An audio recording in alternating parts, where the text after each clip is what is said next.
Hello! So late.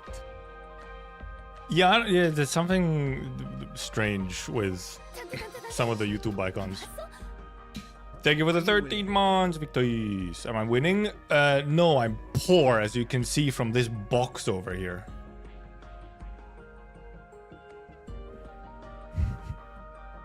My money. My money. Seeing that brought back me with the sheer amount of Ami boxes have gone through my apartment. Poor is not only measured in money. I am poor in many ways. Spiritually, morally, ethically, financially, mentally.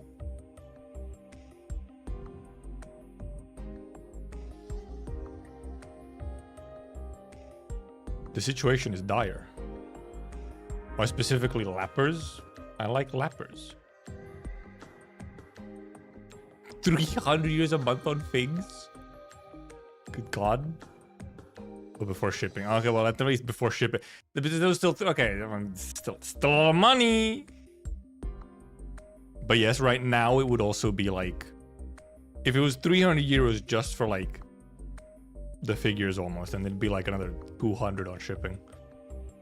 It was ridiculous. Shipping and taxes and customs and everything.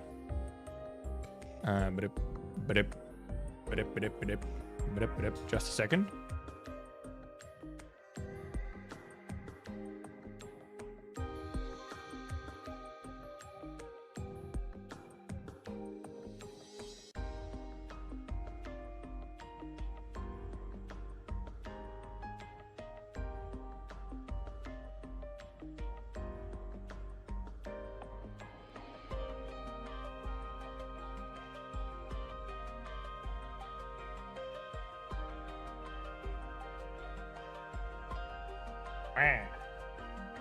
Cal first. There's no good figures of Cal, really. That's the problem. There's only like very, very basic ones. There's kind of very basic ones that aren't terribly impressive. I'm very picky with what figures I buy. It's been... My God, it has been an incredibly long time since I last bought a figure. I quite literally do not even remember. It might be close to... It's probably been like 9-8 years even since I last bought a figure, actually. So I'm very picky. I mean, a big part of it is space and money, of course, but I'm generally quite picky with my figures. And yes, it was quite a bit of money on the YouTube thumbnail. It does say $400. That's a lie.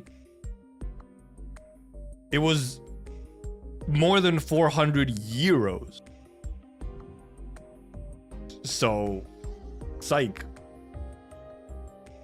It's like 400 euros to dollars right now. Exactly 400 euros is $466. So yeah, it's closer to like... It's almost closer to like $480 or something.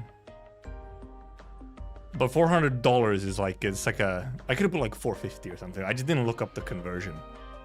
Because I just made the thumbnail real quick, like earlier today. Random ass Astolfo. Astolfo does have an ass, it's true. But yes, I lied. It's actually even more. Oh, of course, 90 euros of that 400 something euros, 90 euros of it is customs. Is customs and taxes. So, you know, cool. 200? Brother? Do you live in a warehouse?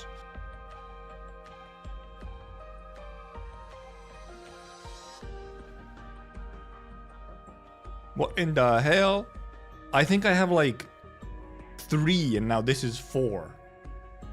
God, Will I ever get used to pointing shit on stream? This is like 4. Also, it's gonna be real. I'm giving you spoilers. It's gonna be really funny when we put this figure together and everything, so that it could be displayed. And then after stream, I take it apart and put it back in the box because I quite literally have nowhere to display it in this apartment. So I need to put it back so I can actually put it into storage for an indefinite period of time. And it is taxes on Lappland. Like a good 1/5 of the price of Mrs. Lappland here was taxes. Very appropriate. Haha, funny wordplay.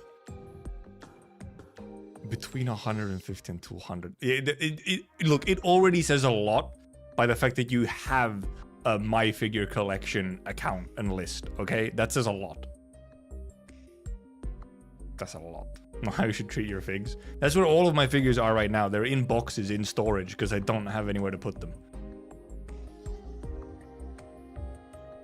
Like if I had, well, because I can't even really put a shelf like on this wall or whatever, like here, because the cupboards are there.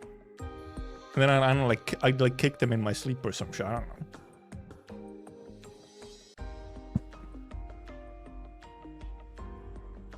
Like there's true, at least in this apartment, there's like nowhere for me to even really put like a shelf or something to put figures on. I could kind of fit it at the end of the bed, sure, but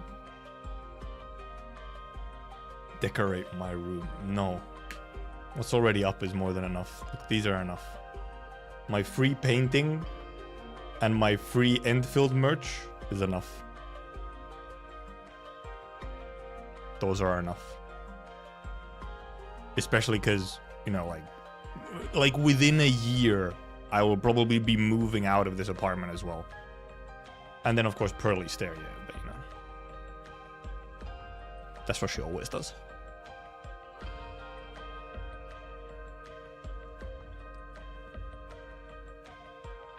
The Schwartz E2 figure is fucking insane. I wouldn't buy it myself, mainly because like Schwartz's basic design I'm like kind of whatever on. But the figure for the E2 is insane. We looked at it at stream one time. Actually, probably like a year ago when I bought this one.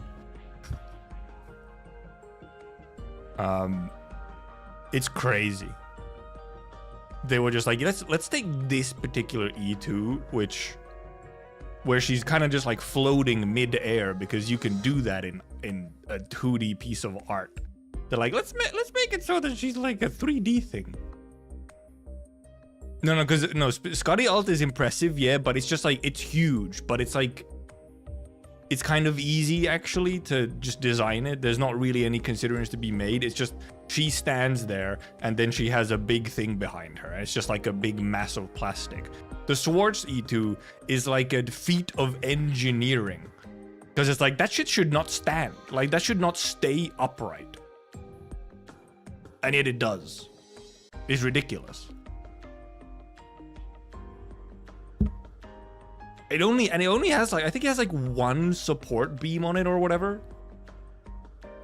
Which is also insane. It somehow, it mostly balances on itself and it has like one little support or something if I remember right. It's silly. It's like, how the fuck did they do that? Moo figs, the Moo figs are pretty cool as well. Let's go Ami Ami. Let's open up Ami Ami. Let's go check these. They should be on Ami Ami.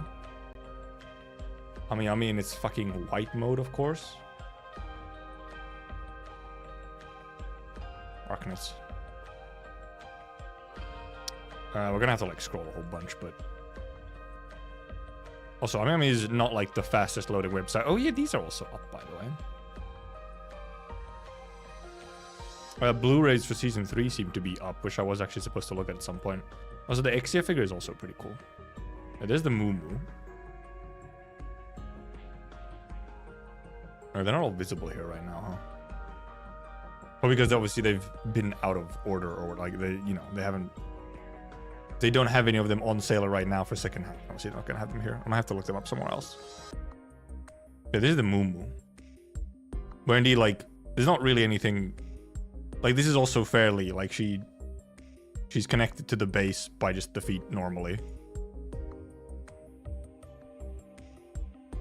And like otherwise it's just a very well hidden support, but she's like stands very upright normally. It's like she only really needs the foot pegs. It only looks like the foot pegs. Considering buying Ogre Fig, I don't have that kind of money, okay. Not anymore. So I am Ogre. Actually, isn't even on Ami Ami. What is it? Yeah. How much is it? 26,000 yen.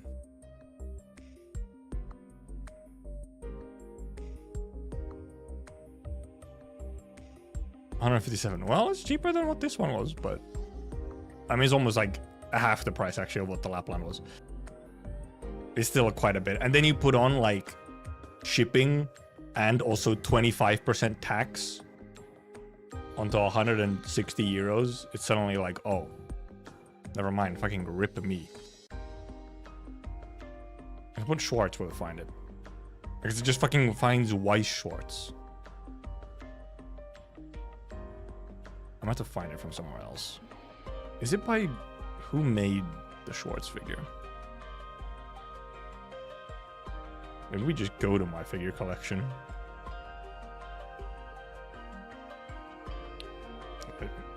Or except they're fucking down. Right, they're down. Dress version here. Yeah. They have one picture.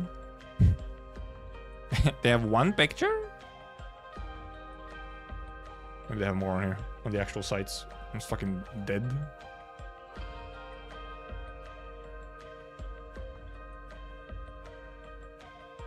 Here they have more pictures. Okay. Look at this. It has one little support. Otherwise, how do they get this shit to stand up, man? It's ridiculous. It's one peg on the foot and then this support. Oh, this is obviously super expensive, but this is also like this was released a while ago, so it's all secondhand. It's one rod and then a foot peg. Also, the massive crossbow is not connected in any form. It does not like. There's not like a peg, a connection. It just sits there in the hand and balances.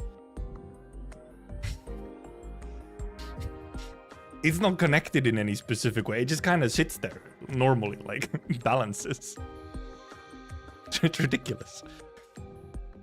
Like, look at this angle. This is, like, that's why the peg has to be here, because like the fucking weight is way to the side. But they have the one peg, the one bar, and then the rest is just like, yep. It's just gonna sit there. We're like, yeah, we'll make this into a figure. Also with all this like shit that's just like floating midair, essentially. Having to design that as well. Like this is not connected. This little wispy bit here not connected to anything except this. The hair as well, doing this thing. It's such a dynamic art and pose, and they're like, yeah, no problem. It was not. It's an expensive figure. Raised me with an umbrella like that held in place with only hopes and wishes. So real. So real. Ceylon pushed this, for sure. She funded the entire thing. Yeah, the Ceylon, the Schwartz figure is ridiculous. It's very silly. It's like, what in the hell? How did they do that? Who decided that they, like, because it's like, it's been out for a while as well. Like, it's one of the first, like, really big figures they made for Arknights. Also, yeah, the Blu-rays are also up, it seems. Fucking 28,000 yen.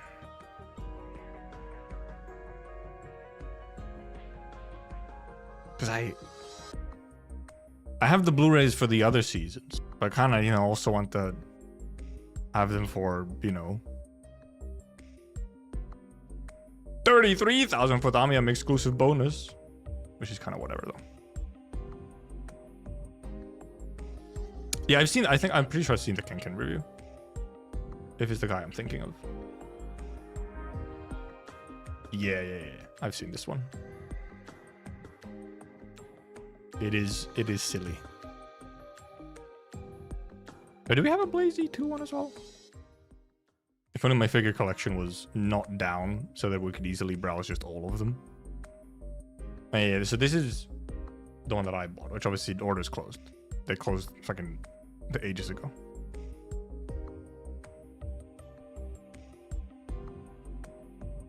Also, most of the Arknights figures also come with a little extra like badge thingy.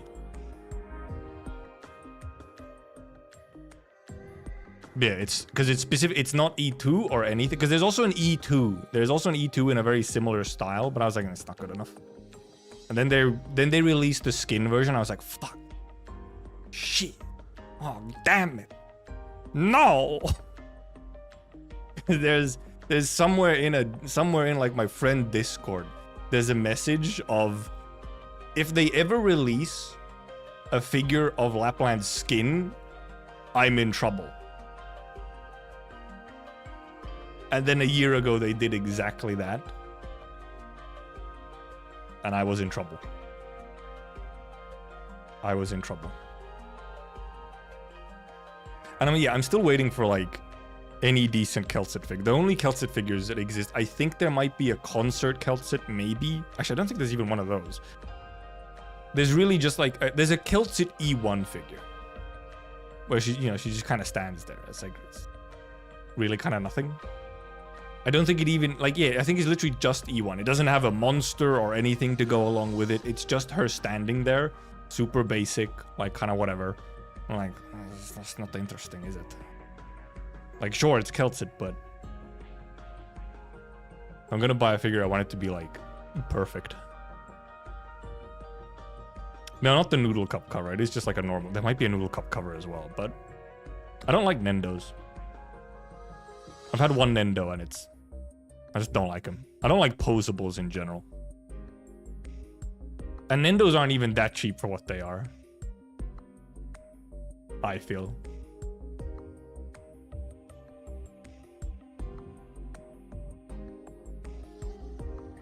Anyway, should we get the box? The massive box looming over here.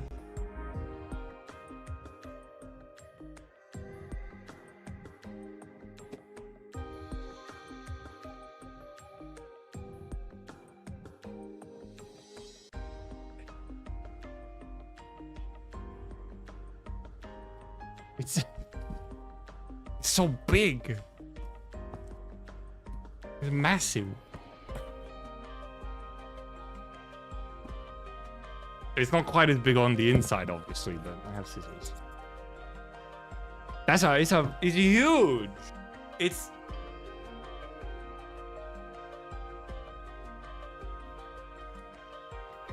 oh god, I hit the desk. Like, it's significantly bigger than my torso. It's not that heavy. It's just large. Oh god, they really taped it very securely, so it's gonna be annoying. A man proceeds to stab himself on the stream with scissors.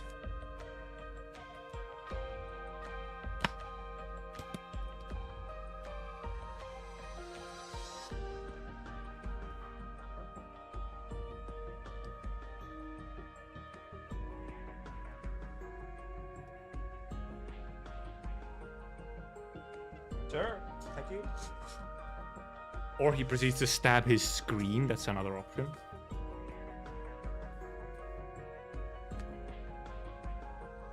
Also, I tore off all the identifying papers off of it, obviously.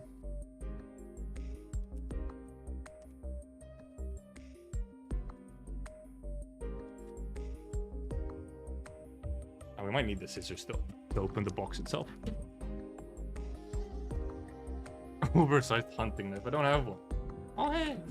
Oh got it. Oh no, it's taped to the side. Ah, there we go. The wrong way. Thank you for shopping with us. We hope your order arrived safely. It did. It's the Ami girl with a cat. Not quite a shikishi, no. It's It's like, it's just like craft paper. It's just slightly thicker paper. Not exactly a shikishi. What else did it say? It's just about support and whatnot. Cool. Put it on the bed.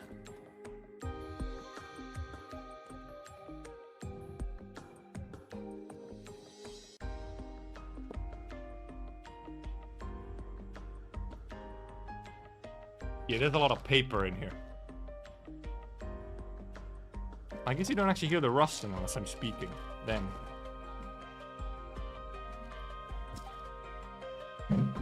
I'll put it on the floor. It is, however, still very large. If you have never seen quite how big a figure box is for these big ones,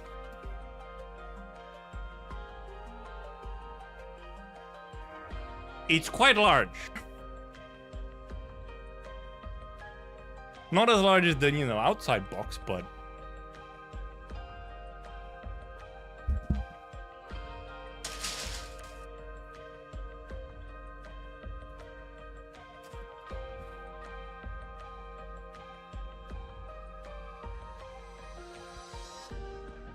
And then this is... A lot of Arknights figures all come with some, like a little, kind of keychain-ish thing.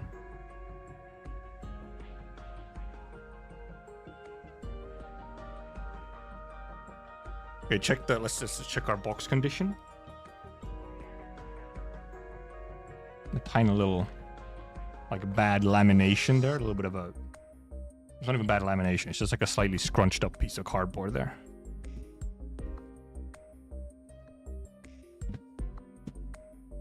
Box condition is important.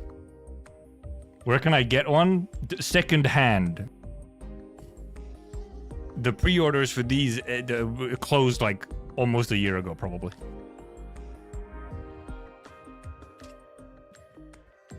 Boring packing paper, scrunched up newspapers instead. You get, right? You get Japanese newspapers? No way. Okay, let's see. Do I try and? Now the question comes: do I try and get these little stickers off? I'm always worried with stickers if I end up like ripping everything. I don't know if I should just like cut them or... Oh, where? I don't know. You just have to Google Yahoo auctions. There we go. Very careful. Because these have only just started being delivered, so it's probably going to be a while until they're out on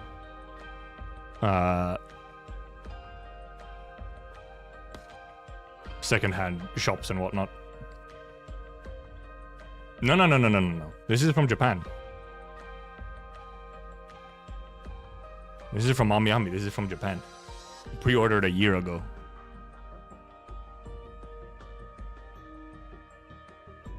Yeah, some of the boxes are indeed like the cool one, where the box can function as like a diorama type thing or like a stage. I don't think this one is one of them. Yeah, because these have only just started being delivered. This was literally delivered today. So like, the figures have only just gotten into the hands of the people who bought them. Do you wanna...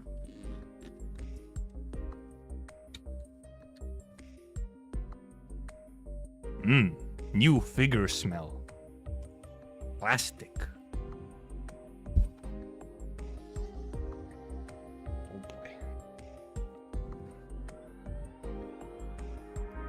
She's a large one. She's a large one.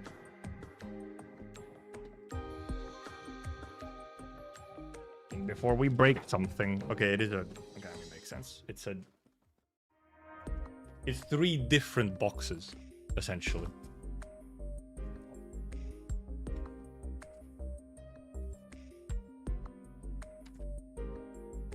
Figure maker customer service, wow.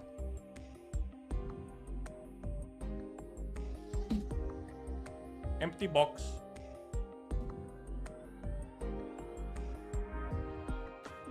It's very much, it's completely wrapped in stuff. It is sniffer though. It will be plastic smell. Plastic, paint, and glue fuse. Perfect mix to kill enough brain cells. Yep. Yeah, this was not a responsible financial decision. But I also made this financial decision over a year ago in a different financial situation. So it's like, I don't even know, man. Okay, let's. I might open it up on the ground so I don't actually drop something horribly.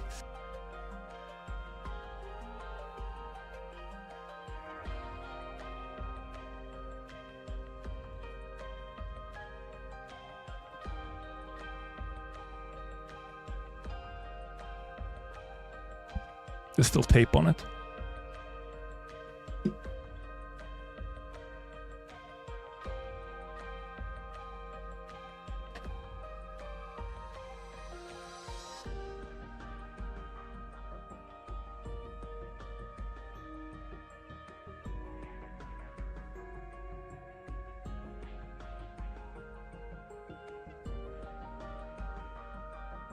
Tape off.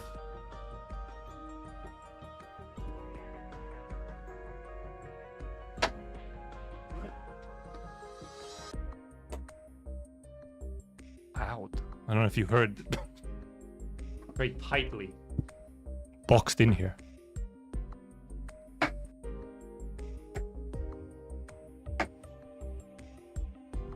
Ooh, they've got like fancy foam, not just paper.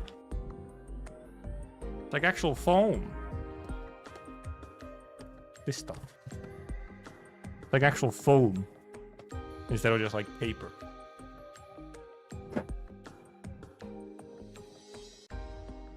I have to save all this stuff so I can put it back into the box later.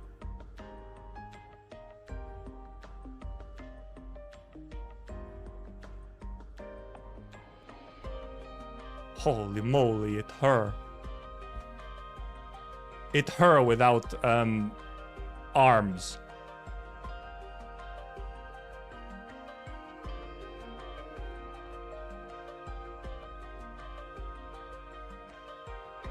If only I could. I wonder how close I can put it with it still focusing.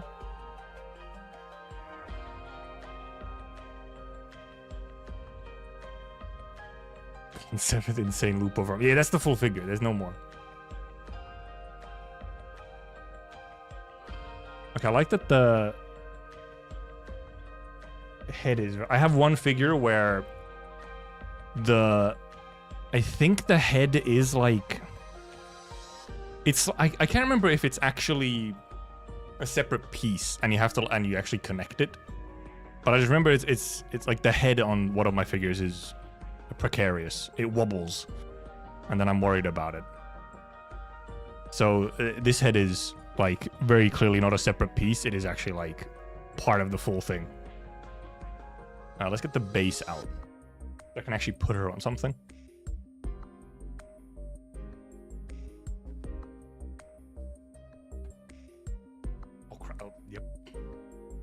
Because the base has all the stuff on it. And there's a bunch more. We have all the swords and stuff to add into the base. And like the little angel boys. Let's see if I can put her on. What's that part for? Oh, interesting. I'm not gonna show it to camera, but She actually only has pegs on one foot. One foot is free. It's only connected from this foot. But I can confirm she's anatomically accurate.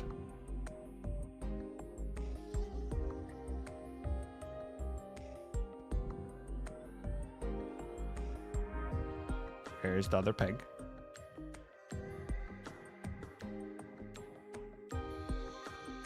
There it goes. Make sure she's properly in.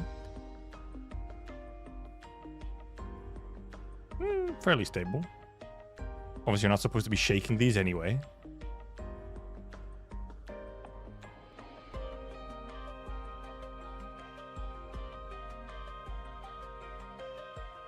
I didn't even really notice it. There's a bunch of coins.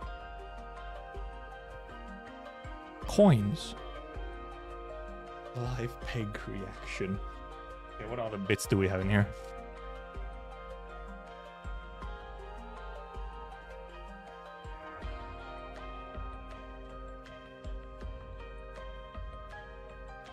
Arms. We have arms. Actually, only one arm. Where's the other arm? I guess the other arm in a different part of the box.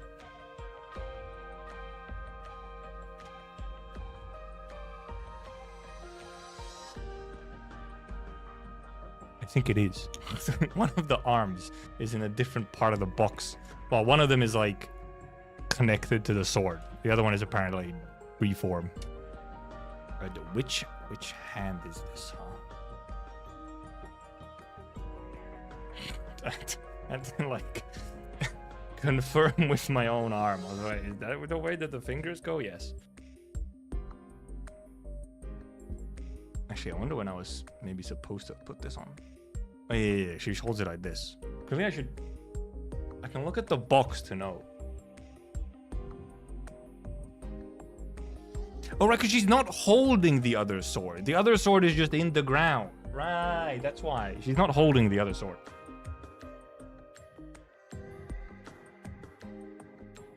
Yepers.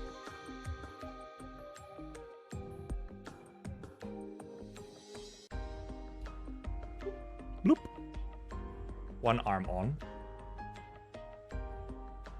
How about are these a year down the line? You can probably find some. It's usually pretty much always in some kind of auction, and obviously secondhand site or an auction or something. You just have to like essentially keep an eye out on a bunch of sites. Oh, but there's also sites that like gather up multiple different entries. We are currently making the figure. I can't really actually... The actual unboxing is difficult to have on camera because I haven't like set up a camera to like whatever. Swire alter coin mechanics. Oh, right, okay, I see. Yeah, some of them are sometimes on Amazon. Ami is like... Because essentially either you're looking for like secondhand stuff or you're pre-ordering them. Ami is really good for pre-orders. Amazon kind of has both, and then there's stuff like Yahoo Auctions and whatnot where they're like, they have all kinds of types. Oh, okay. Interesting. It doesn't stand up quite as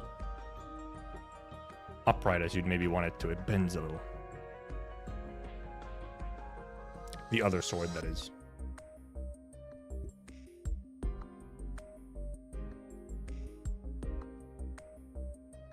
It's very wobbly, the other one. Wobble, wobble.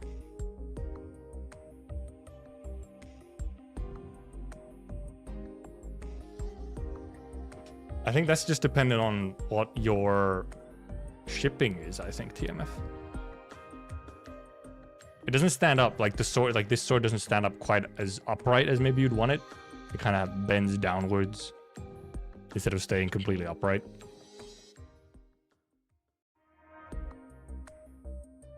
Yeah, so the normal version, yeah, right, because this is the more expensive version. The normal version doesn't have all the extra stuff on the base. I think it's just her and the swords. It might even only be one of the swords.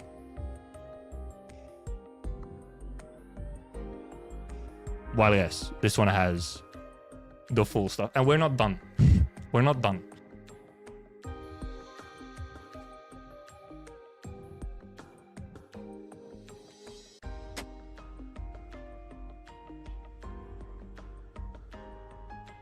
Christ. I have more tape to cut. I actually broke the plastic slightly. Yeah, I do wonder with the sword if it's drooping over time. I don't know if I might, like, once I actually display it fully, I might figure out adding... You could probably add some kind of little extra support.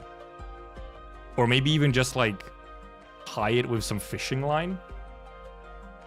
Because it is droopy, so I feel like over time it might, like, droop even more. But you could probably give it a bit of... Either put something on the back here so that it stays more upright, or even use like some fishing line tie it to this just to like pull it up a little bit.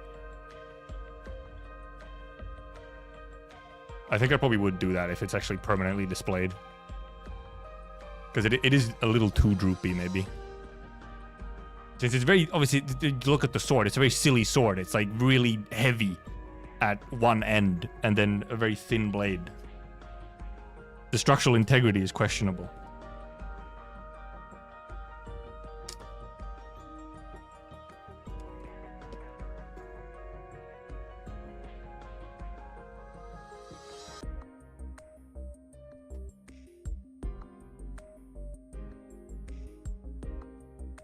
There we go. I get it out now, thank you. Now we have... Well, first of all, we have her other arm and like all the various bits and pieces. And little angel boys. Our little angel guys from the art. Which indeed are absolutely not a part of the basic, like, whatever.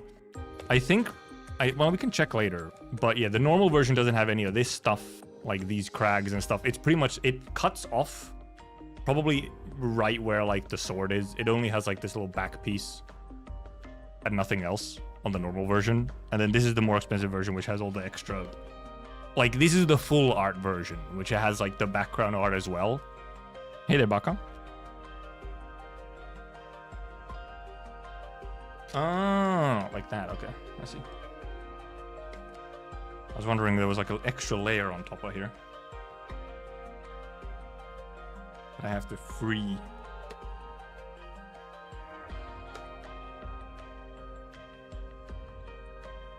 Okay, also, another reason I'm very picky with what figures I buy is because, well, first of all, they're not terribly cheap. I mean, there are cheap figures these days, but they're never cheap once you have to ship them internationally. So then it's kind of like you don't want to just buy like cheap figures and then pay the same amount in shipping and taxes as the figure itself.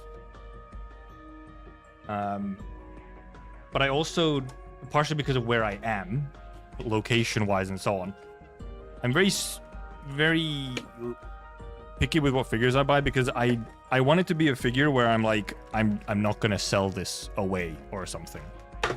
Like I don't want to buy a figure and then like in 2 years or a year, I'm like, I kind of don't want it.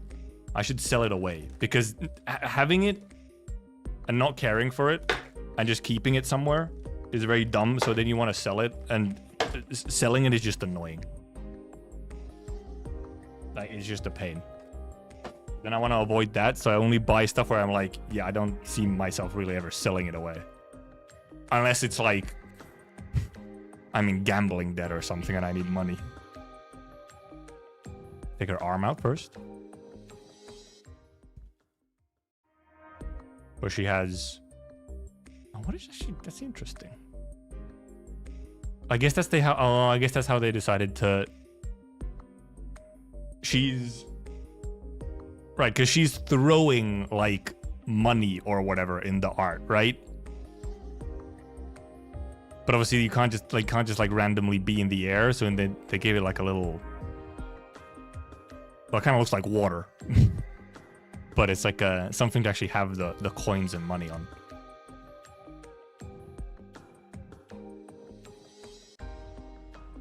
So now it kind of looks like she's summoning like a blue fire.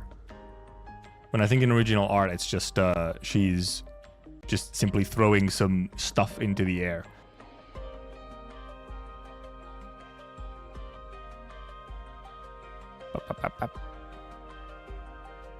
There we go. Yeah, this sword really does droop too much, though. This other sword. It would need, like, for actual display, it would need a little bit of support to keep it upright a little bit more. Okay, now she has her other arm. After selling a happy figure right away. Also not wife. She has received her other arm. She's no longer armless. Also, she's a little bit wider in the image. Just because I have my streaming light on. So that it's quite bright when it's up close like this. She's not quite this pale. Is there kind of a fire smoke thing in her retort? Never mind. I thought it was a compromise they made for the thingy.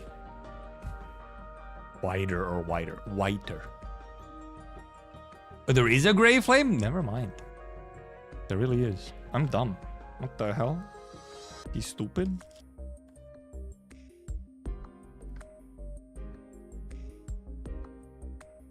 I mean, this figure is just, it's like, it's 3 figures, because like there's 3 character figures essentially.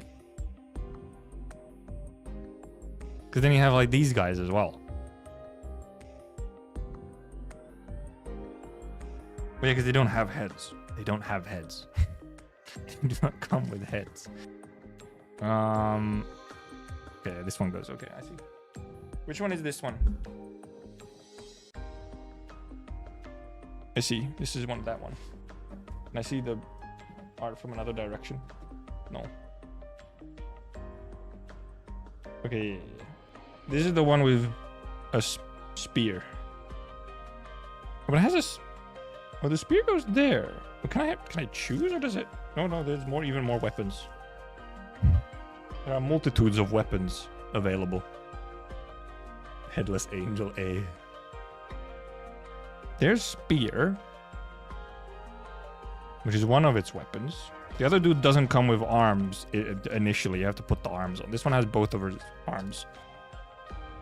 Is there another weapon? Or can I choose which hand I put it into? Is that the case? Because the other dude has double swords. And they're like directly in the arms. Interesting. I guess I can choose.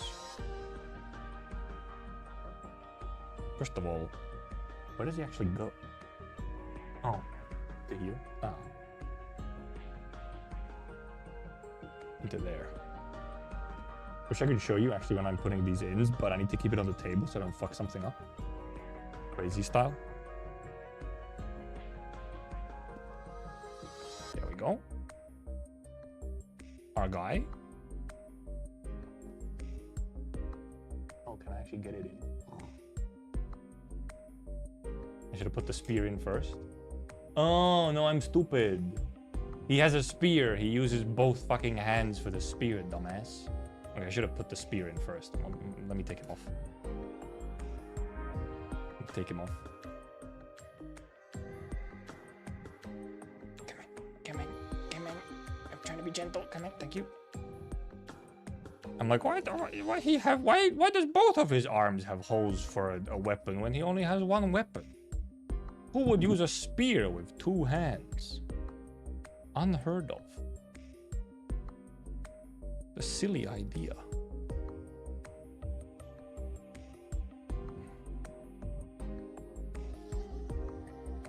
Oh, thank God. Oh my God, I just shit myself. I thought I broke it. It comes in 2 pieces. It comes in 2 pieces. I shit myself for a moment there. I thought I fucking broke it, man. Okay, that stops there, you see. Yeah, I'm trying to see if I could face it down. I think it'll get a little fucked up if I face it down. It's gonna get like all weirdly bent. We'll see. Oh God. Kinda. You're gonna see my crotch this whole time then. And box. Gonna see my feet. Can I like angle it? Which way? This way. There we go. Now it's mostly desk. Give it to me. I have to like move over here to do stuff. Reconnect spear to itself. Bends a little weirdly. Maybe it needs to be a little bit further now so it doesn't bend weird like that. It bends a little strange. Oh, now it kind of fixed itself a little bit. Yeah, there's like a little bit of a bend in it, which is not like the worst, but I don't really want it to bend that much. Ooh, okay, okay, okay. There we go, okay. That's better. That's not bending weird. And then this boy goes right here. I probably could have had the camera like this initially as well. You can see all my stuff. Toe showcase. No, you can't see it. It's hidden by the desk. Damn. There we go. Little angel guy. Headless angel, number 1.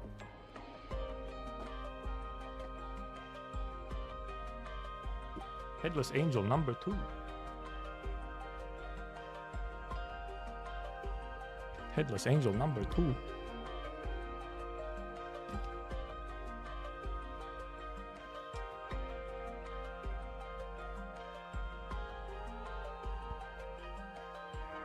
There's so many bits and pieces of like paper and whatnot. It is. I actually haven't seen this one before, where they actually have like little placeholder pieces for all the spots that you stick stuff into. Like they have little placeholder things. I guess it's just like a structural thing. Yeah, they have all these, which is interesting. I haven't seen that before. Which arm is this? It's a left arm. Yep, that's the way the thumb goes.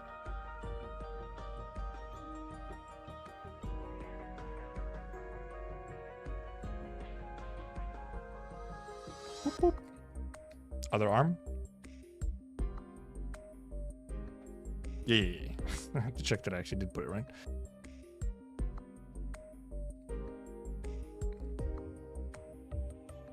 Oop, didn't go in quite yet. There we go. There we go.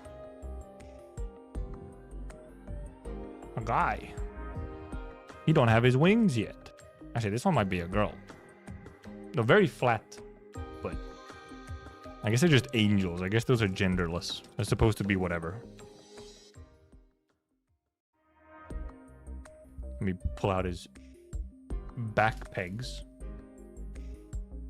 That's an unfortunate set of words.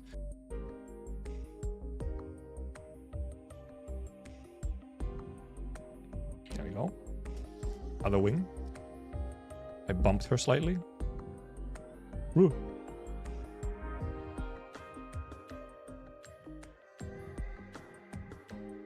There we go. I have to take the peg out of this one as well. Wait, do I? Oh, this one goes on differently. This one has a... Ooh, that's quite... Ooh, that's precarious. This one actually has... You can actually see it right there. That little white spot there is actually like a thing sticking out, and then it actually goes into like a slot in the leg. It's very down low, however, on a very thin leg. But I mean, I guess this is kind of... A lot of these scales are like, dear God, do not fucking move them. Because, you know, they're fragile. There we go. Yeah, it's pretty stable, actually. The swords are very thin, however. A lot of kind of like pointy little bits on this one, which like I feel like it would be very easy to nap off accidentally. New cam angle just for the moment so that we can actually like...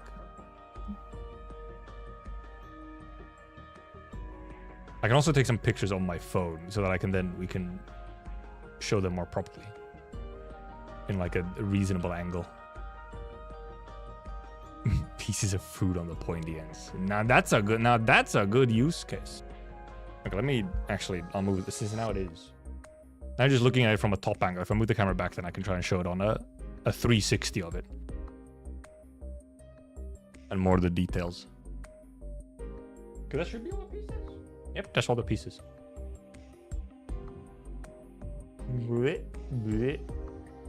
Oh God. What the heck? How would we look at there-ish? I'll have to adjust it later. It's probably all fucked up now. I can check it like...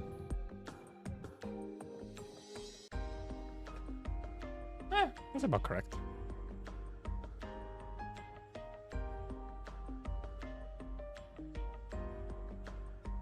I'll hide chat for a moment so I can actually show it better. You're in the way. It's so big, I can't fit chat and figure in the same frame. I'm trying to hold it like even.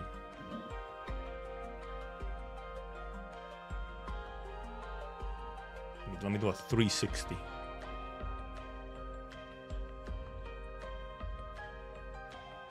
While I try not to drop it. Flappy tail.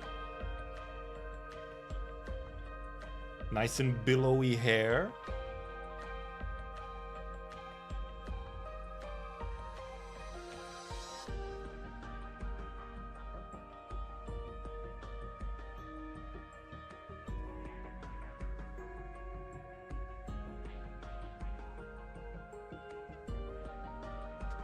Very nice. Hit the plus. The unemployment is leaking. Very nice. Yeah, I can't even fit this like on my desk anywhere. Oh god, the guy got caught on my mic a little bit. The spear guy got caught on my mic. This thing is big. She's large. Indeed, I've put all this effort into putting her together. And after stream ends, I have to take her apart so that I can actually store her. Where's my phone? There. I can take some pics. Ooh. I fucking stabbed myself with one of the angel swords. Thanks. Cool. Oh yeah. Also the keychain thingy. It's just like an acrylic keychain thing.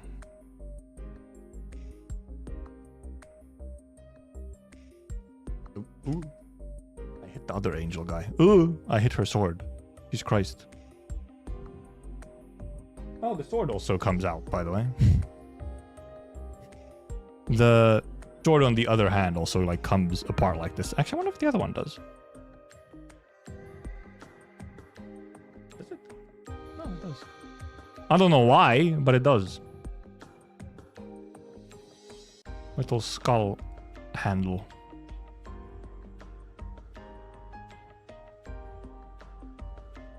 Oh, you're gonna go back in? Sir?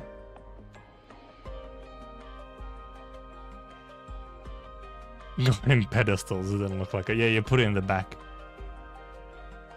Okay, it does only go in one way. Okay, good. Next to the fan.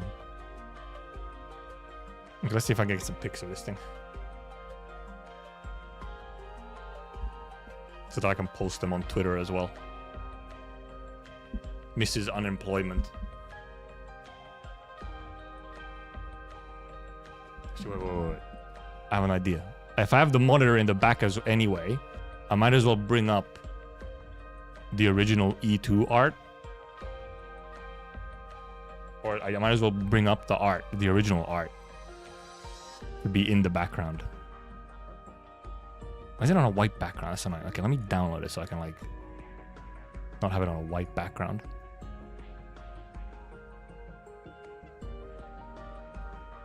Can I make this like full screen?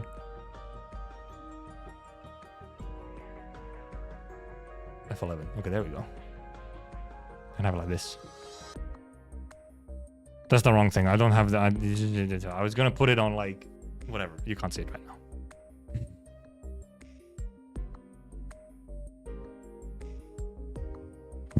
You're barely visible in the pic chat. Let me move some stuff away. It's not in the frame. This desk is the only place I can take pics of it. God, there's so many little things I have to not lose.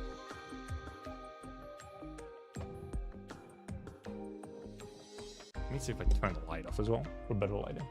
So that it doesn't have such a rough backlight.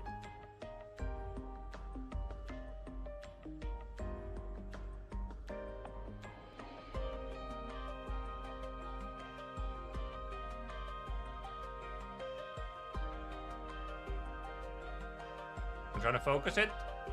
Not focusing.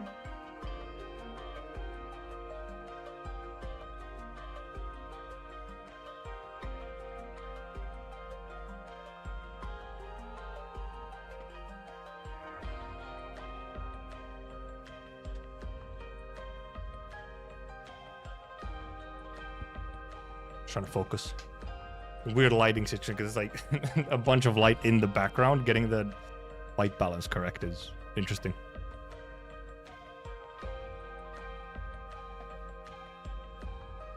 Oh, my foot is in the picture. What if I take like an angled shot from down here?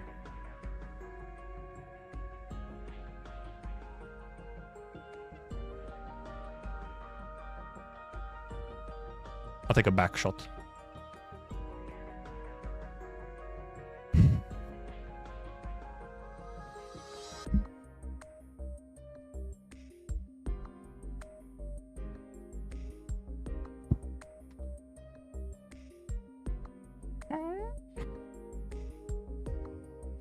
Maybe I'll take more pics after stream is over as well. I can post those as well. I just more easily light it. Okay, I need to actually move her out of the way though because she's she's in the way of my keyboard and whatnot. So I keep like catching some pointy bit. Where do I put her so that she's like? Well, maybe I just put her on the night table for now. That's a table.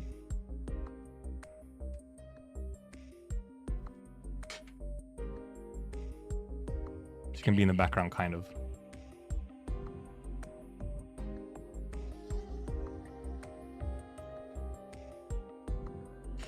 I can't keep her there forever, but for now, she could be there.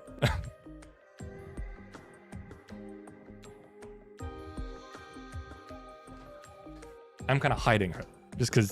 Wait. If I move the night table...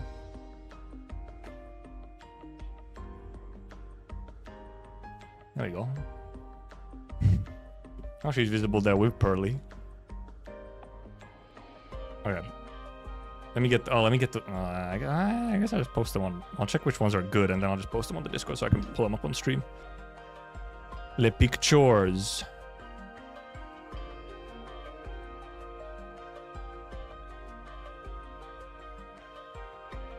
That was a little off. Okay, let me go upload this.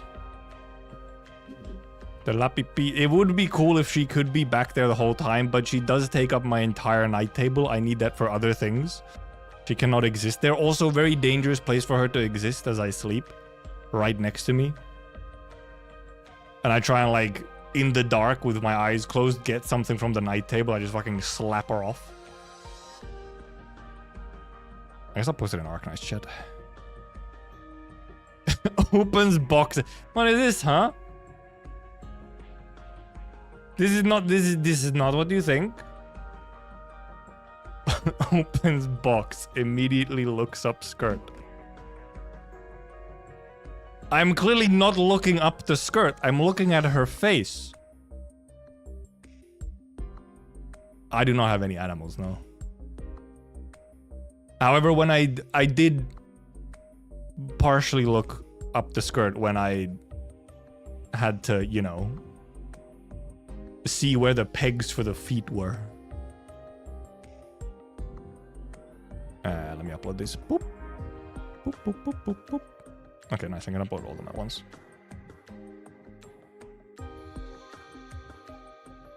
What color? That'd be rude to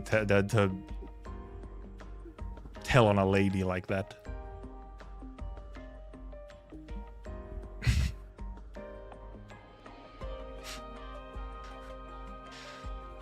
I'm not gonna tell it that easily, shaking my head.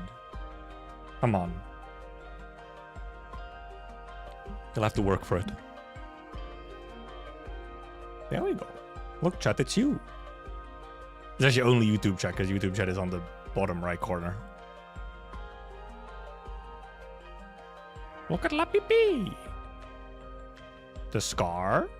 It's all there. a bunch of the blood on both the sword and also wait, I could. Where was here?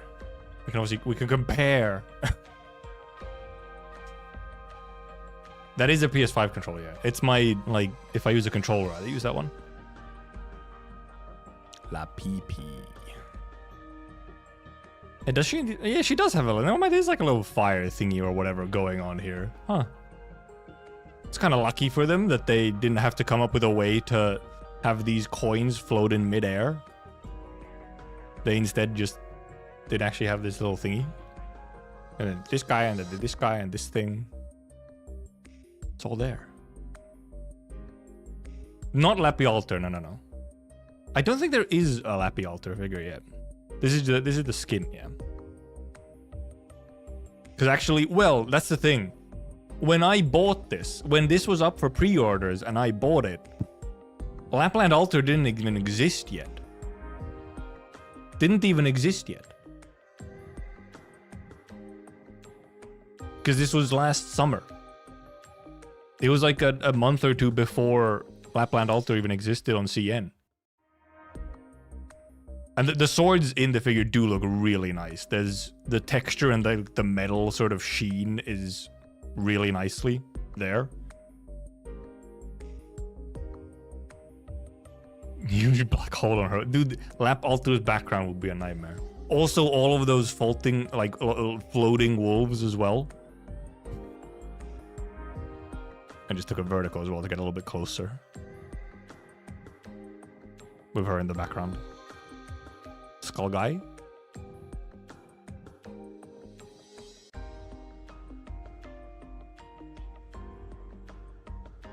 Twitch chat? No way. It's not Twitch chat, it's YouTube chat. The bases, so I just like really like bases that have like all the extra stuff in the background. Like having essentially, obviously you don't have the big ass like whatever gate door thing is going on in the back. But you have everything else, which is just so nice to have. I'm on TV. You're on TV always. You're literally right there now. Like you're on screen at all times. My water bottle. I guess I could open up this thing as well. I don't really have a reason. I'm probably just gonna keep it in here. It's not like I'm gonna use it anywhere. Probably just scratch up and get all fucked up. Why? I could maybe take some shots from the side as well to get better image on these angel boys. Enhance the weather forecast.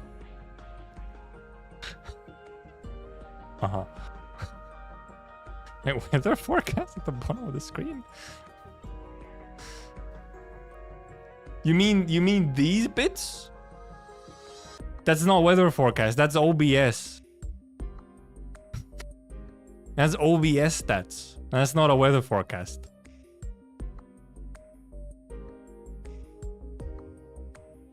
That's OBS. You would not see the weather forecast. That's my second monitor. That would be on my main monitor, which has the Lappland image full screen. You could see it here if it wasn't full screen, but it's full screened image, so there's no weather forecast. Or time and date or whatever. Actually, I don't even have weather forecast there. It's only time and date. Never mind. I took a little down low shot. Not so low that you get to see what's going on down there, but you know. Just for the dramatic angle.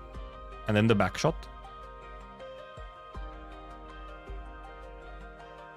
Look at that floofy hair. Eblana is in 2 days, however. Actually, we can also discuss how I plan to do the latter week streams. Nice floofy tail.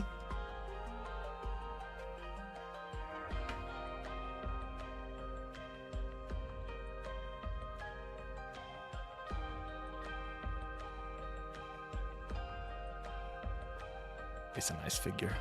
I sure wish I could actually, you know, display it permanently, but I cannot.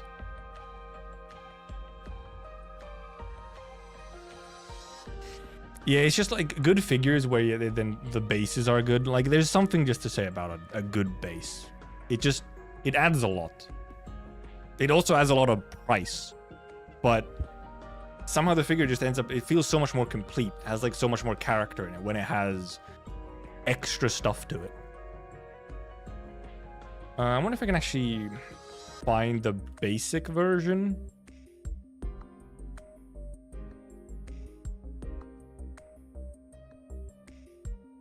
Because this is the full version. I'm wondering if we can find. There's the yeah, okay, the base version is so much more basic. Look at the base version. The base version doesn't even have the other sword. It's just a small round base with like nothing else. It is a huge difference. Look at this difference.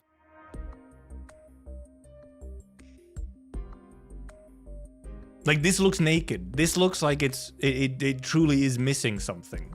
And this is the full thing.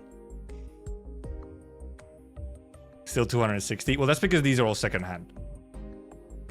This is probably also I think a secondhand one probably. Or just, well, because the thing is that the prices now especially will be up higher.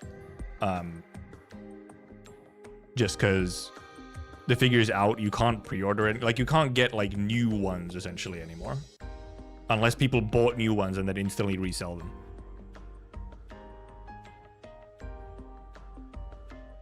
Because this one is 419. Which, actually, this is about what I paid after customs and taxes. This is about what I had paid after customs and taxes. It was around 420 euros.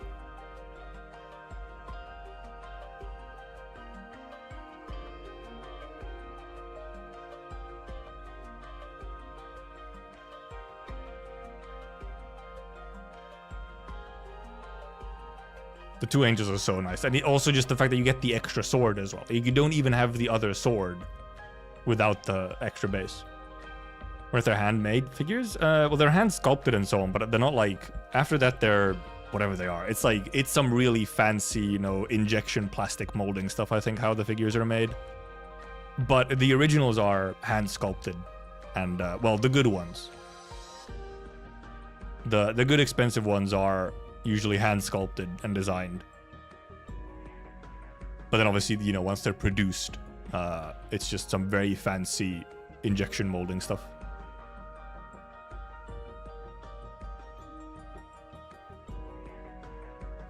Also, you didn't see it on Twitch because now I have the turbans banned, but there was a viewer bot trying to sell the viewer bots. But I just realized, dude, the fucking account has Prime. The bot account has Twitch Prime? What? It's crazy. That's an expensive bot. The hell? But yeah, I mean, so okay, but yeah, this is actually... Like, this is not more expensive, really. Because this is also in... this is probably within Europe. Like, you won't have to pay... Well, you have to pay shipping. Except free shipping. So, in Europe, technically, you could actually buy it from here. And it's only... It's like just a tiny bit more expensive than what I ended up paying. Because this one already has taxes and so on it. And I guess also free shipping. So then...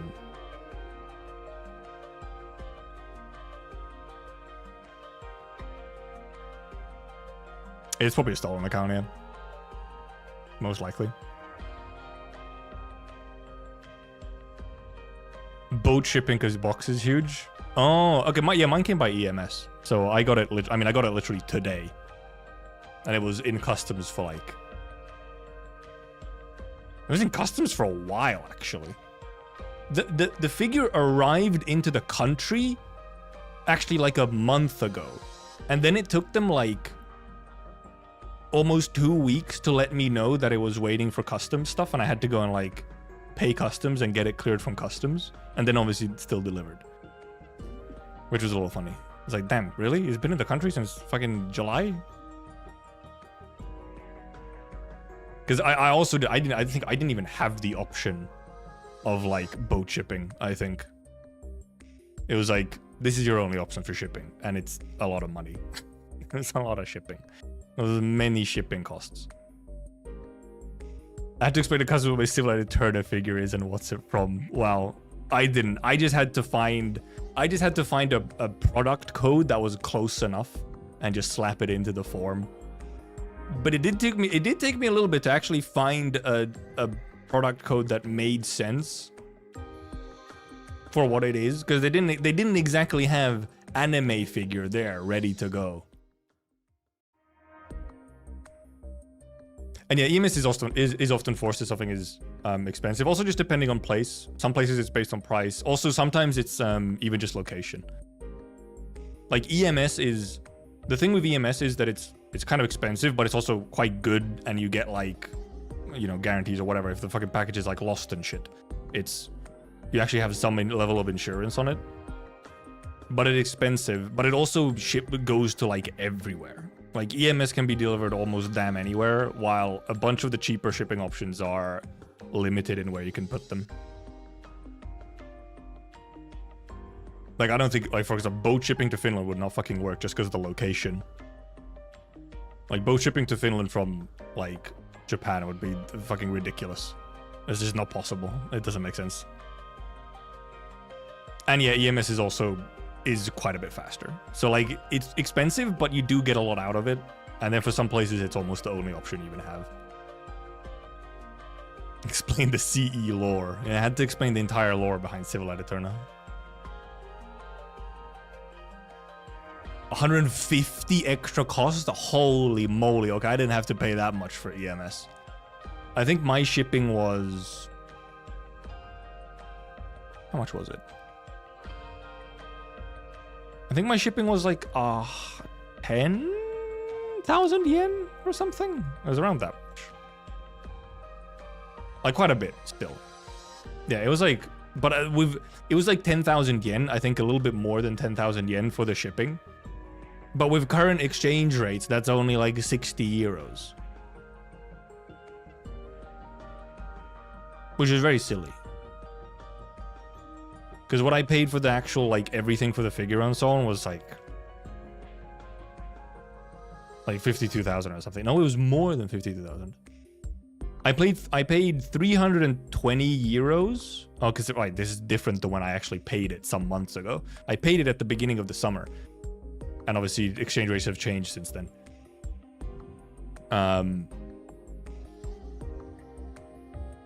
But I paid like 320 euros for the thing and shipping. And then I paid another 90 euros of tax once it arrived. Which ends up being, you know, over 400.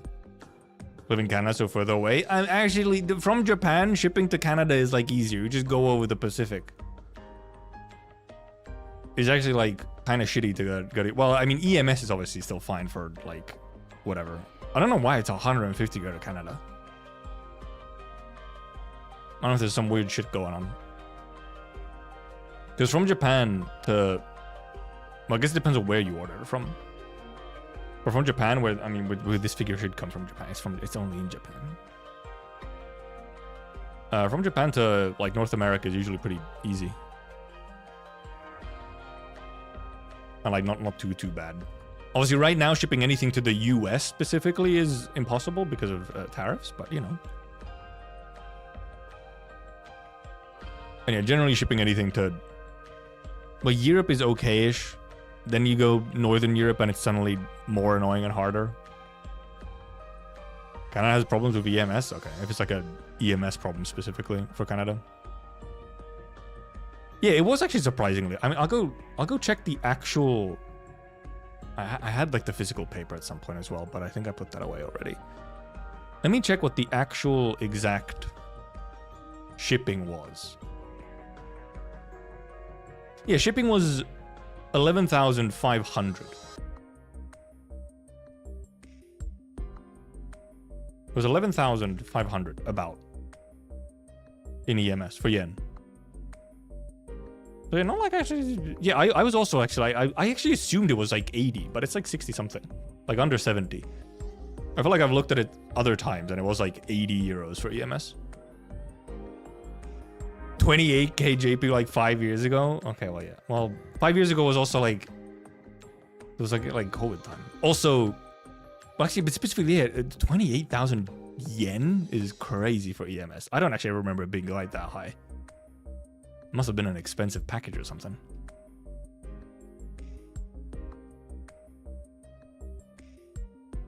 And yeah, right now to US, dude, shipping anything. Yeah, JP Postal indeed. I think it was it today or yesterday that they announced? Like very recently.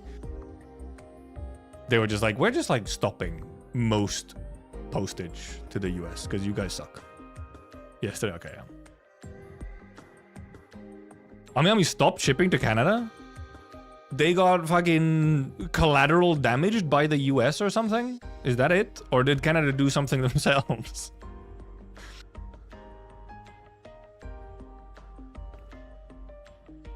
No, Canada's fine. Okay, never mind. Canada's fine. Misinformation.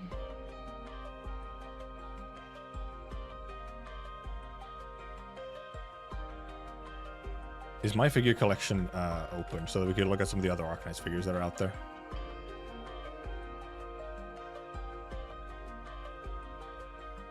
Okay, it's actually it's alive.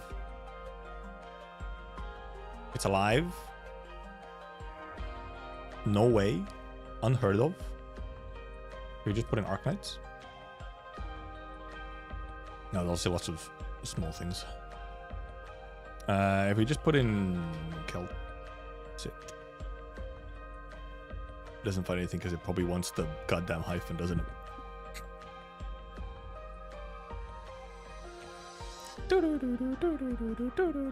Wait, this is all you found with Arknights? Really? Surely there should be more in here. You sure about that, my figure collection? You sure about that? Well, okay, that's okay. So for Arknights, for some reason, does not bring up nearly everything. Yeah, because well, so here's the. Oh, actually, I wonder which ones. Wait, that's the. Yeah. Because so there was indeed. This one came out way earlier. This is just the E2 one, but I mean, as you can already see, there's something wrong with her face. I think that's why I never ended up buying this one. Because there's something wrong with her face in this one.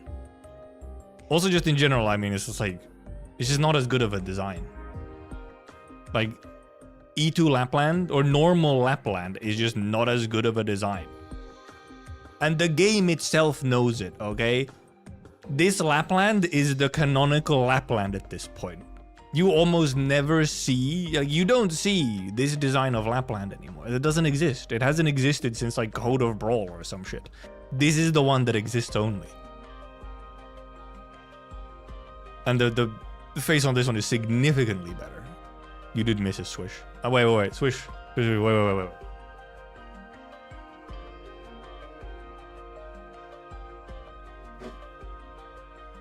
I brought it over. You didn't see me putting it together, but you can see the finished thing. The sword does wibble.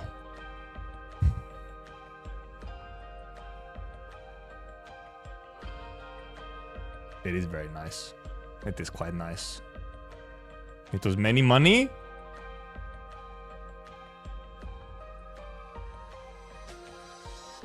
Bad financial decisions? Where'd I get it from? Ami. Yeah, she's in her E1 art in Code of Brawl, yeah. And that's like the last time you see her in E1 art is like Code of Brawl. And like, I think there's some vignette. She's also in some early vignette. She's also in E1 art. But then like pretty much after this skin was out, this just became her default. Like the fact that she's just right away, without any explanation, when Il Sirakusano came out, you know, first proper Sirakusano event, she was just automatically in this outfit. They just ignored the E1 outfit. They're like, no, this is her outfit. Because it's like, it's significantly better and it fits her much better. It's much better. It's very much one of those situations to me where the skin has very much just replaced the original. The original doesn't exist anymore. It's just this one.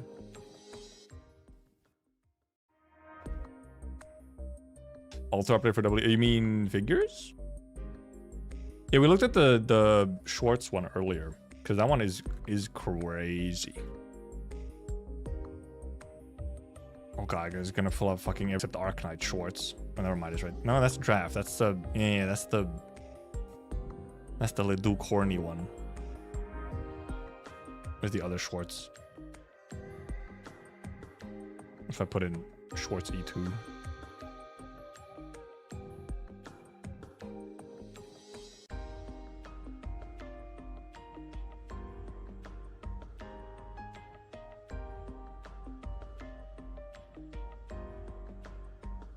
We had it open earlier. Can I look at figures? It's fucked up how I search for Arknights and it does not show nearly everything. Like, does this mappa like not have Arknights? This is the one we have. Oh, so this actually... Okay, here's the other one. Doesn't really matter which one it is. Okay, now, there we go. Okay. There we go. Now we can pull up, like, everything. There we go. That's better. Dash better. Can we put some pre-painted? Do we have just scales? No, I guess we just do pre-painted. There shouldn't be any not safe for work guns for Arknights. Okay, can we get pre-painted? Okay, it's just okay. You can only do one. Okay, that's fine. Time limited, exclusive, limited prize, unknown, cancelled. No. Not required. Whatever. Because you can do sales only. What the fuck? There's a cache bust? Who? There's a not safe for Silver figure? Oh no. Oh no. Why? I need to see this one. Why is there a bust of cache? Is this someone's custom? I think it might be someone's like custom. Maybe it looks like a... I think it might be someone's custom. It's but me don't. No, I mean, as circle. Okay. Yeah. It's a single guy. It's a garage kit. Okay, I have pre-paint. I guess well, it's a pre-painted garage kit, but like,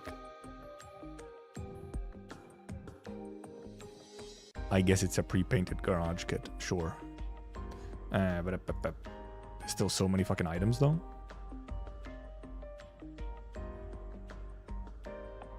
There's these two. These ones are a little... Oh my god, that is a fucking shit quality image. Okay, no, there's some better images over here. Because we're trying to look for the Kelsit one. Because Kelsit has one official figure. Obviously, you have like a bunch of the smaller ones. You have like the little Q poskets and whatnot. There's the NS of this series. Oh no, this is a different series, NS. Yeah, these are from this particular art. Those two.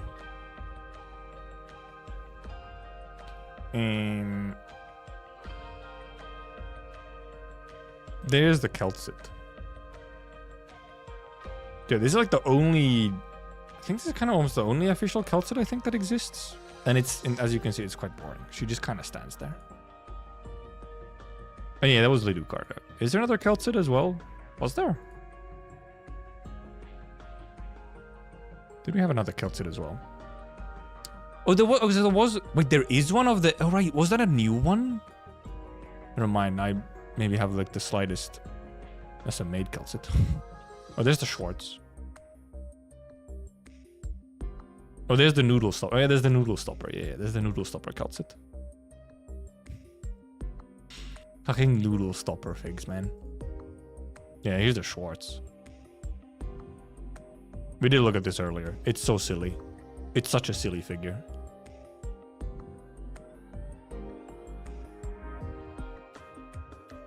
So silly. But presumably it should be in here, even if it's not released yet. Where is Kelsit? Oh, there we go. I was on the first page. Okay, yeah, this did exist. I mean, this is a pretty nice one. Like, this is, you know, it's like basic. But also the concert Kelsit looks so good. The outfit and everything. The back.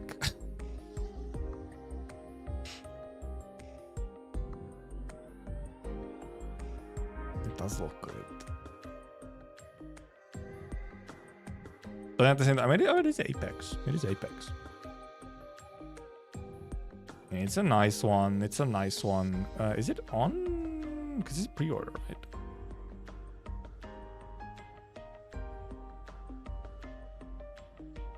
What other kilts are there? Yeah, I think there's... Well, this I think is a garage kit or something. Yeah, garage kit. It's also a garage kit? Yeah. There's 3 official ones. There's the Noodle Stopper, this one by Apex, and then the new one, the AS one by Apex. Yeah, Scotty Altar is Scotty Altar was another funny one. That thing was also like insanely expensive. I think it was similar price as the Lappland, maybe a little bit more, just because there was so much plastic on the Scotty Altar.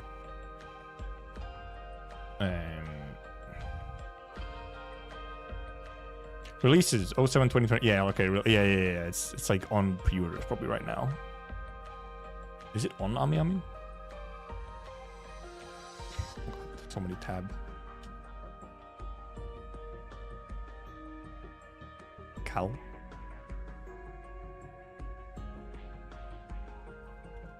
Probably have to put the hyphen in. Kind of. Yeah, probably. Unless it's not on Ami Ami for some reason. Oh wait, this was... Huh. This one clearly didn't sell out, because... It's a released one, but you can still buy it. For 18,000. Presumably didn't really... Or they had some cancellations last minute or something, so they have some left over. Dash the other option. Can I have the... Sometimes it's dangerous scrolling on Ami Ami though. Cal. That is not the right thingy. Also, the T is in the right fucking wrong place. I mean, it doesn't have the AS one. Is it not even up for pre-orders yet then? Has it just been announced? If it's not even seemingly up for pre-order yet. Oh, was that one pre-owned? Oh, okay. Did it say it was pre-owned?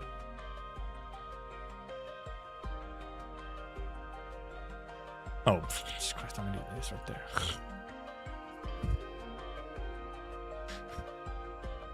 Oh, the orders are closed already? Oh, that's why. Okay.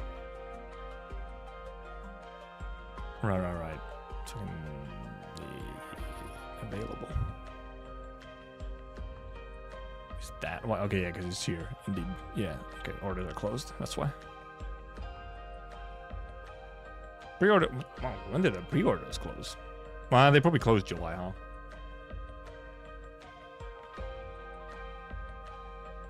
But it's a good thing that the pre-order's already closed, so I can't even accidentally buy her.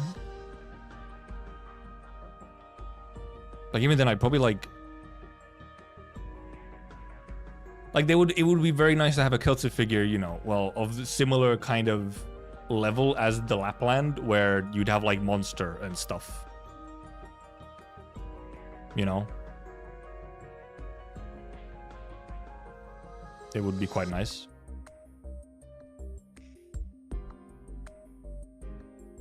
Like this figure right here. This one just looks like... This one looks like it's supposed to have extra base with like monster and stuff on it. Like that's what this one looks like. It looks like it's supposed to have more to it, and it just doesn't.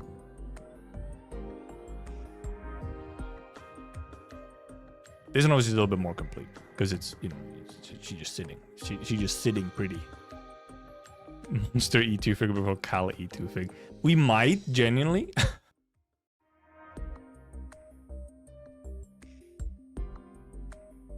She could figure 1A1546. Can you give me the name?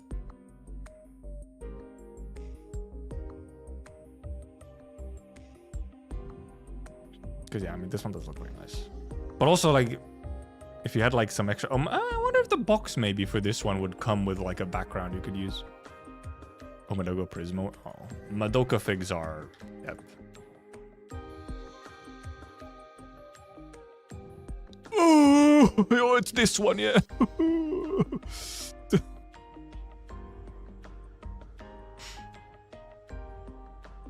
I feel like I have seen this somewhere. fucking 100,000 yen. That shit's 800 euros or something. There's like 600, 700 euros. My god. Fucking hilarious. How big is it?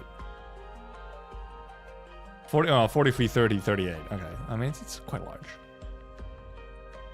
It's fairly large. But that is still a ludicrous price. My god.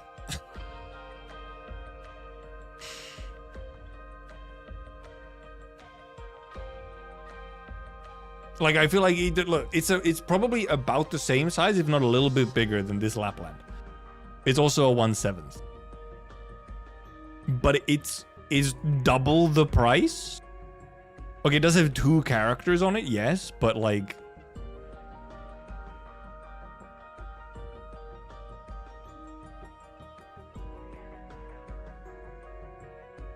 oh, Scotty has an ambient. Oh, so yeah, Scotty did get an ambient synesthesia one. Yeah, this is also kind of, well, she's just kind of like, I mean, it's just straight from the art where she's just kind of standing there, but it's like she's just kind of standing there. It's just like a nice outfit, but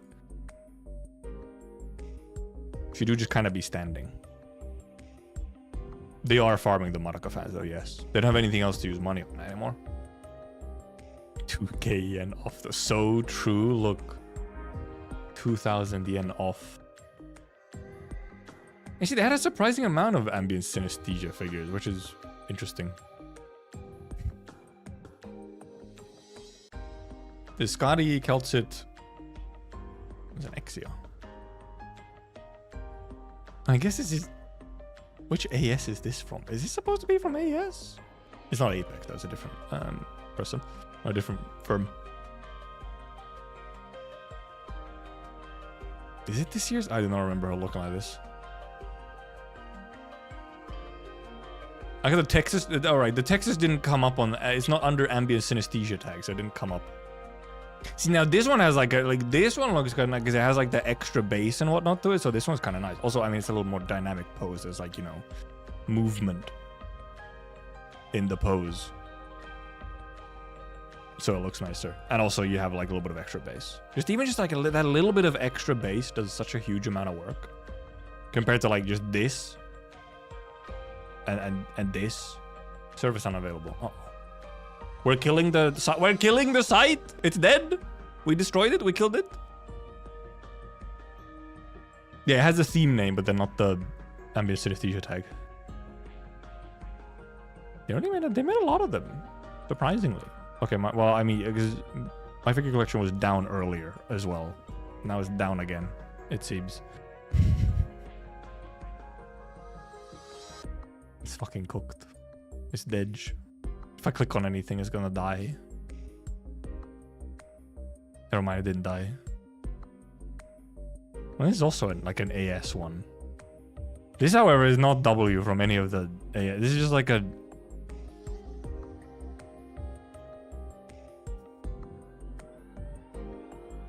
Interesting. Oh yeah, this one does exist. Yeah, the Amiya skin. You get a box. I wonder if the box actually closes. And presumably, then it looks like functional hinges. How terrible how a box accidentally closes on top of Amiya. Imagine. Squished bunny. Now, this is an important picture. This is an important one.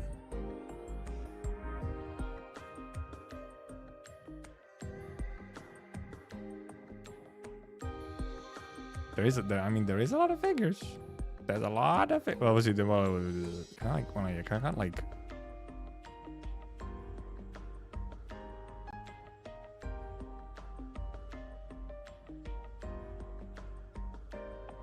If I could put it like, don't have garage kits, which I actually probably can. I could probably just put this as like, exclude garage kits or whatever. Ears sticking out. What are ears sticking? Oh yeah, they are. No, that one. Oh, no. I thought you said for a second that the ears are sticking out from here. No, yeah. Where you squish her into the box. Only ears. What's this one? Oh yeah, the shoe. Yeah, because this is also just like, this is just carried by the fact that, I mean, even if the base like it's just normal base, at least it has like a little bit of design to it. It's just kind of carried by the fact that shoe's design is really, really fucking good. Because otherwise, it's just her E1. She's just standing. She do be just standing. Standing menacingly. Though it also is just a very, actually really good quality looking, like, just model and so on. There is a bunch of Dusk figures. Because that's the thing, like, it's like nice. Like, it's a nice looking figure and so on. And maybe if like Space and Mummy were like Space and... Did I really just say Space and Mummy?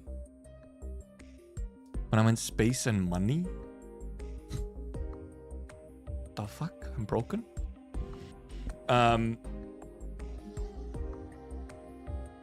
If Space and Money like weren't a thing, then yeah, I guess. Sure. But then if you want to be picky, it's like I don't really want to get like a kind of just basic figure.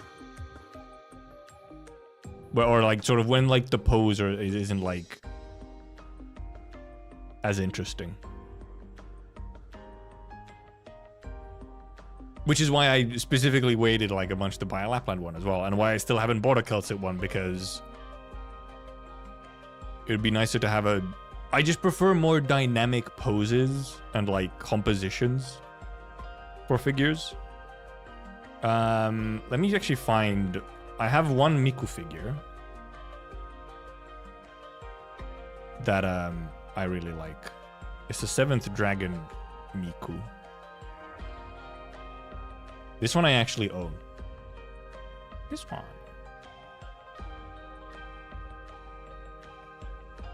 This one I own. This one is the one that has a very loose head, and I'm worried that it will come off at some point. I'm not ordering another one, no. I really like this Miku. This Migu. I have this Migu. I found it quite cheap at some point. I found it like really cheap, and then I bought it. And I found it like in Europe for fairly cheap. So I was like, oh, that's nice. Okay. I save money. I don't have to buy it. Many expensive. But this one, the head is a little precarious. It's a little wobbly. At least on my one, it's a little wobbly. Also, it was... The hair bits come out quite easily. The long twingtails are also a little precarious. This one is a little precarious in its construction, maybe. Well, because it's not actually... This is, first of all, this is a Type 2022. I bought it way before that. Oh no, this is like a re-release. It maybe had a re-release. It might have had a re-release, actually.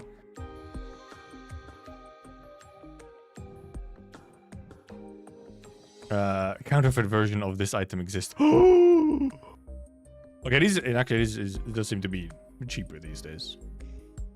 It was expensive at one... Okay, sometimes it's for $200 though.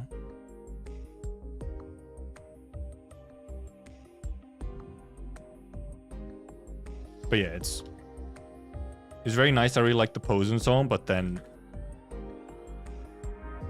it can be a little precarious in its construction.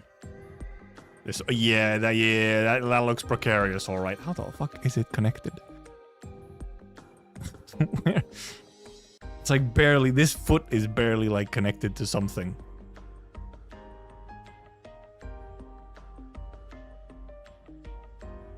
Just barely connected on this one foot.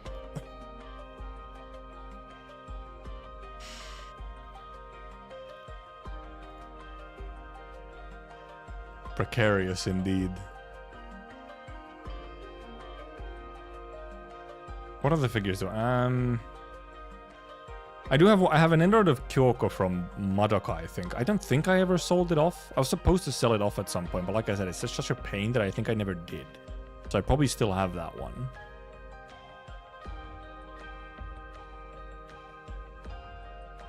And actually, I do have one actually very basic or basic figure. Because it just wasn't that, well, at least back then there wasn't that many figures of them. Wait, oh my god. Yukino shita Yukino. Can I find the right one? Oh god, there's so many things. Can I identify it?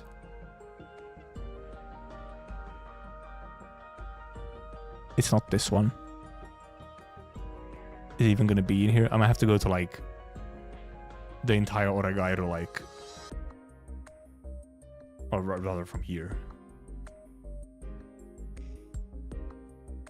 Do I see it?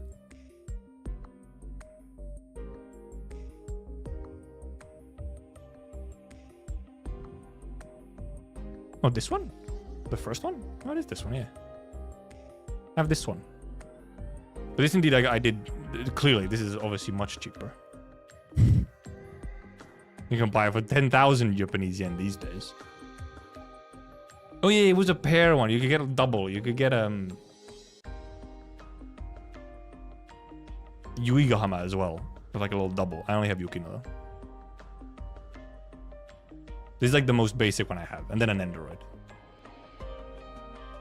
Also, this one is not... This one is not even connected to anything. She just sits on the chair. It's like there's no pegs or anything on this one. She just kind of sits there. Then you move her, she just fucking slides around and falls over. And yeah, you can have a pair figure. This one I bought also quite a while ago. I got gifted a bootleg of her from Temu. I don't even like this series. Should I just throw it away?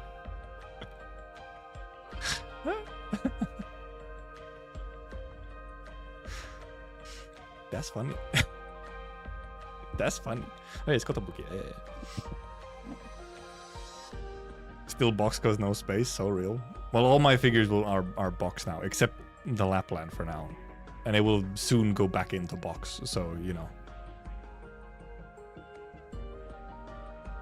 It will soon be back in box. Yeah, because this one you can make sit on like a bunch of places. Since she's just sitting, you can actually just make her sit in like various places. I don't think you can use her as a noodle stopper though, just because of the pose of the legs. Temu figures, dude. Temu.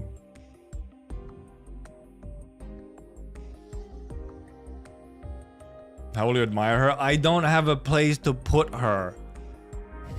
I have nowhere to actually display her, especially in a safe manner. Okay? There's no room on my desk. I don't have, like, I just don't have a place to put her. So she has to go back into the box until I live in a place where I can actually display her. So I only put her together for my own enjoyment, to see her, you know, finish, or like as an actual figure, and for chat. I'll admire the photos. Yeah, I'll just take some photos and then just admire photos. That's just how it'll have to be. But I'm still waiting for a nice Keltzer figure. I mean, the AS Keltzer figure is really nice, but I am waiting for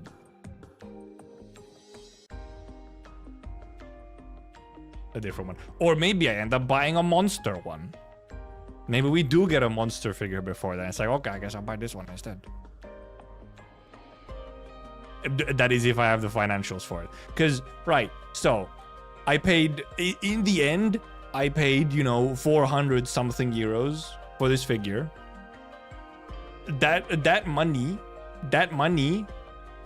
like, that's like, that would have paid for like a decent chunk of the cost if I were to have gone to Gamescom this year. Like, that is Gamescom trip levels of money. That would have been, I think, more than enough to pay for the flights to Gamescom. So like the travel to Gamescom, I probably could have, I like legitimately, that figure is the amount of the transport and travel to Gamescom, where I could have gone to Enfield booth. But also this purchase was technically made a year ago, not Not this summer. Because that's the thing, right? Like, indeed, I said it. I think I've said it a couple times now. This purchase decision was made over a year ago in a different financial situation. In my current financial situation, I would not be making this decision to buy this figure. Most likely. But I made it a year ago. Sure, I only had to pay it like 3 months ago, and I could have technically been like, no, I can't. But then, like, you know, and then I'm already committed, right? Like, I'm committed then. But I was in a better financial situation a year ago when I made the decision to buy this Lappland. And then suddenly, within the next year, I had a whole bunch of semi-unexpected expenses, which were quite a lot and ate into like my buffer of money. So now we are in a different situation. I have to be quite frugal.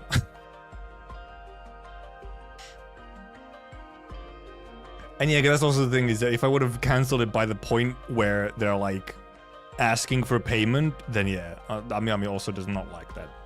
Does not like that. Maybe if I would have canceled it, you know, much earlier, it would have been fine. But especially after they ask for payment, it's like, that's too late to start canceling, really, unless you indeed want to get strikes. Show wasn't really an option, not gonna lie. But I could have realized, because most of the expenses happened like, most of the unexpected expenses happened like December 2024 and then early this year. I technically could have been like, I might need to cancel this. I might need to cancel this expense that's gonna become real in like 4 months. But I didn't. But there were multiple unexpected, sudden, somewhat large expenses in like a couple of months around the New Year's or whatever. Not all of them exactly necessary. Like not completely necessary, maybe. They were things that would have had to happen at some point. And one of them was a trip with friends to Amsterdam, so you could argue that there was some inherent value in that one. And the other ones were PC related stuff. One of them kind of necessary because my last December, one of my monitors did just kind of decide to explode. Didn't actually explode. It just stopped working suddenly out of nowhere. It just, I didn't do anything special. It just, at one point, as I'm sitting here at my PC, just turned off, never turned back on. So that was a bit of an issue. So then I suddenly had to get a new monitor. In which case, however, I also ended up just... The unnecessary part there was the fact that I bought 2 monitors of the same, like, monitor. Because there was a really good deal going on, and I was like, okay, but what if I had, like, actually matching monitors instead of the weird Chimera situation I had going on for, like, 8 years or some shit? So then I invested in 2 monitors instead. So that was a bit of money. And then I decided to do a fairly extensive PC upgrade, which was also a lot of money. And then I had a trip to Amsterdam, which was also a fair bit of money. So suddenly, quite a few euros had disappeared from my bank account. And currently, just due to stuff like me not working full time yet, I also don't earn as much as I could be earning. I'm not allowed to earn as much money right now as I kind of normally would be. So then that doesn't help either. There's a good reason for it. It's a very good reason for it. It's like tax reasons and whatnot. Various tax and benefit reasons. It is better for me to earn less money right now.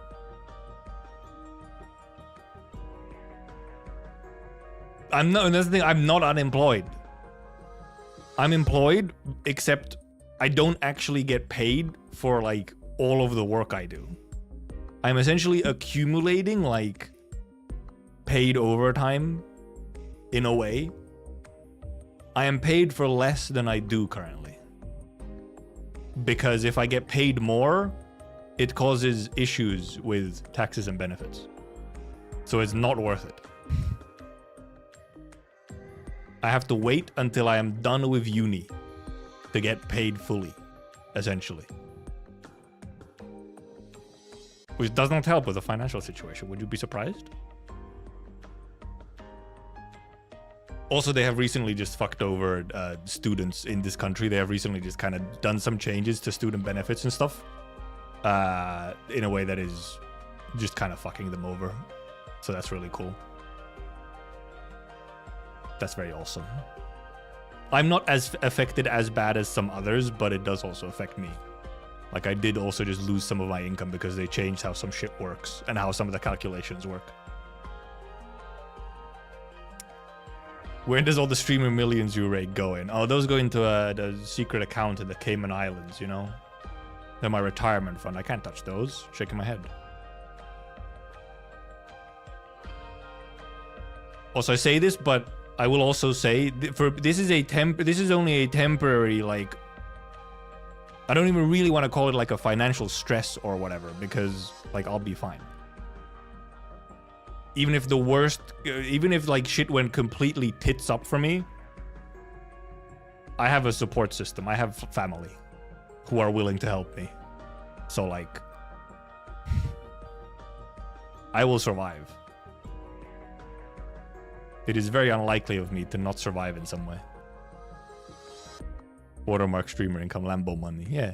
I mean, come on. Do you need a Lambo at least? Like at least one. Okay, at least one. You can't really be a streamer if you don't have at least one Lambo. Let's be real. Let's be fully real. Anyway, I think we're done with our figures for now. We can do some little bit of yapping. We have a little bit of time here, so we can do a little bit of yapping and whatnot. I did want to talk about one thing. Should YouTube change their monetary system where they pay you per spoken word and are set for life? Dude, that would be crazy good for me. Could they do that? Could they do that? That would be crazy. Family willing to buy you help a Cal figure. Maybe not that one. Maybe not that one. They might not be willing to buy me anime figures.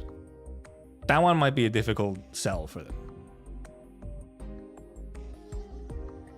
That one might be a difficult sell. Oh yeah. This is what I wanted to check one thing. What I wanted to check is how long is banana event? I was thinking ARG could be tomorrow. We have about an hour-ish here. And I think I need stuff to do tomorrow as well. Tomorrow we could go through some ARG stuff and whatnot. But indeed, I wanted to check how long approximately is El Banana event, because I'm trying to plan how and when I'll read it and everything. Oh yeah, the episode 25 preview as well. Yes. I almost forgot about that one because we did get into the figure first. It's just a normal side story, isn't it? Okay, who can read? Which one is it? Oh god, I accidentally zoomed the wrong thing.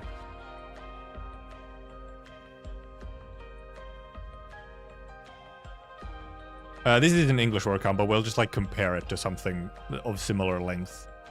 Or they don't really translate quite the same in lengths, but which one is it? Oh, I guess we just can we see the text from here?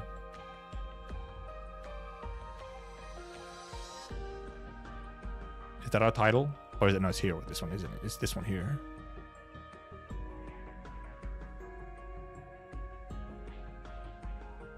Where's that one? Apparently not super long, apparently. Allegedly, is it this one? I think it's this one. Yeah, the previous page was English word count. Yeah. This page does have English word count as well. This should be it, right? EA should be elegies to ashes or whatever. When elegies are ashes. Okay, this is this one. Where was it? Oh, God. I really wish I'd saved some of these settings though. So is this one here? What are the ones around it? I wish I could. I like it. I don't know how they've coded this, but it doesn't allow me to fucking open these in other tabs. Same as shoe or loosen arrowhead. Interesting. What's CR? We even done, is this one we don't have yet? What's CR? I mean, it's sort of in the middle-ish. I guess it's a normal sort of 2-week event. HS. Hortus? Is HS Hortus? Is that Hortus? Hortus? No, Hortus wasn't HS, was it? Oh yeah, Hortus is 8E. Yeah, Hortus de Escapismo. What's HS? The one we even have yet? Is this another China only one for now? Oh, is it Shu? It's Shu. Oh, it's Shu. Okay, it is. My hero people sows, right? It is. Okay, so it's. Yeah, okay. It's very similar length. In Chinese, it's very similar length as people sows. Okay. So fucked up that I have to do it this way, but. Hortus. Hero people sows here. Vernal winds, lingering echoes. Hero people sows. Eventually they kind of wait for the sun. It's probably around like what's it around this sort of length-ish. Eventually they kind of wait for the sun. Loosen arrowhead. With vision. Exodus from the Pale Sea is slightly longer than it. Because I'm wondering. I mean, I guess I'll probably just see. I had a plan for it and then a backup version. Because in theory, I could try and read. I could see if we could read the entire event on Friday instead of splitting it into 2 streams. I was wondering if we do like an extra long. If we do a longer Friday stream and just finish reading the whole thing. But maybe we do that decision on actual Friday once we get to reading and see how far we are. Like around normal ending time. Like if we're not too far from the end, then it could be reasonable to just finish the whole thing in one go. Otherwise, finish reading. Yes, you're okay. Yeah, yep. Well done, well done. And then if it isn't, then probably what I'd actually do. Because I think we have plans this weekend with friends specifically. I think we have plans of playing, if we can. I think we had plans of playing Path of Exile 2 because there's like a big update that's apparently very, very good.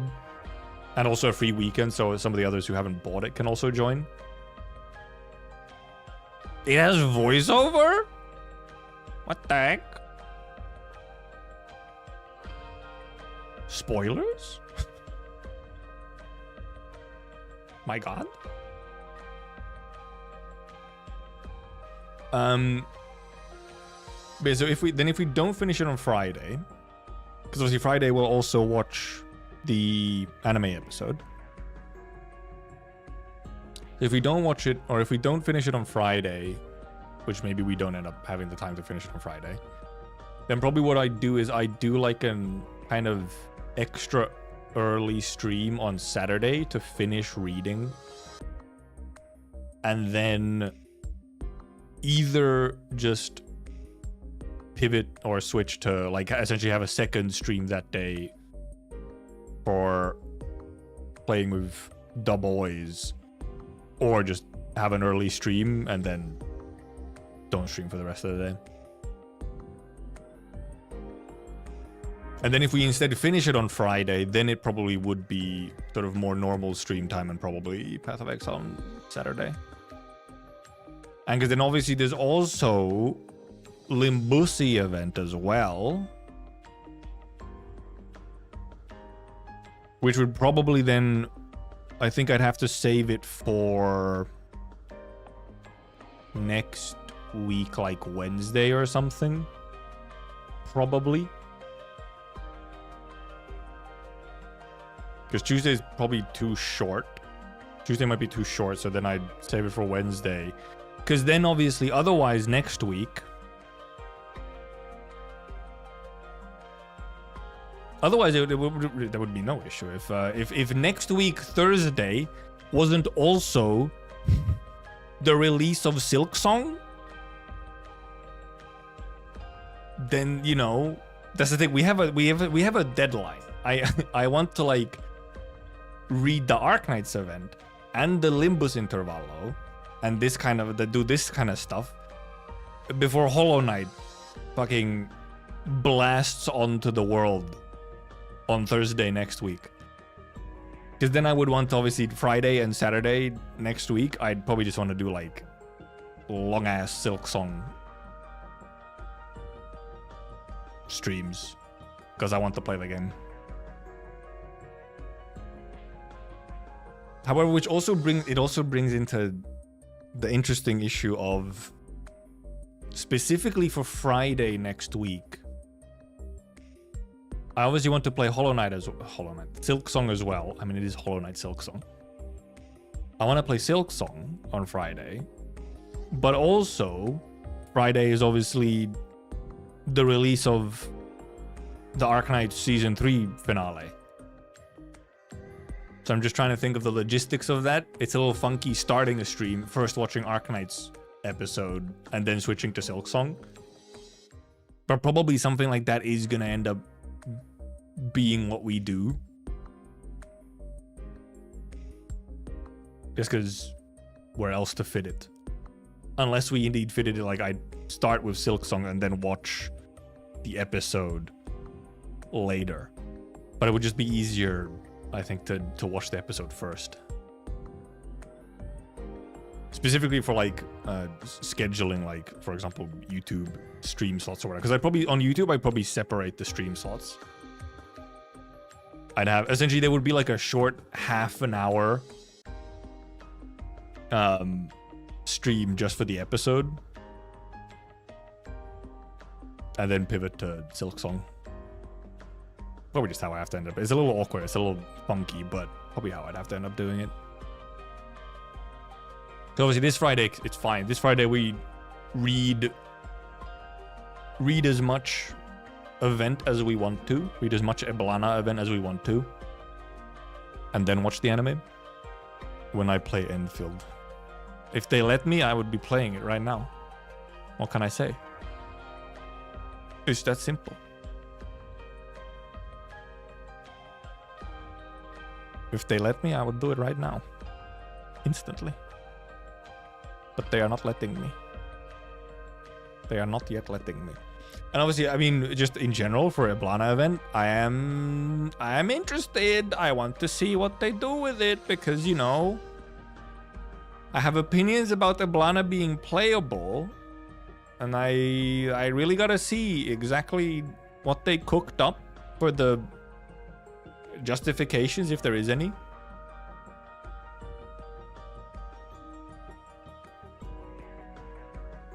I do wish I could forego sleep, though, it's true.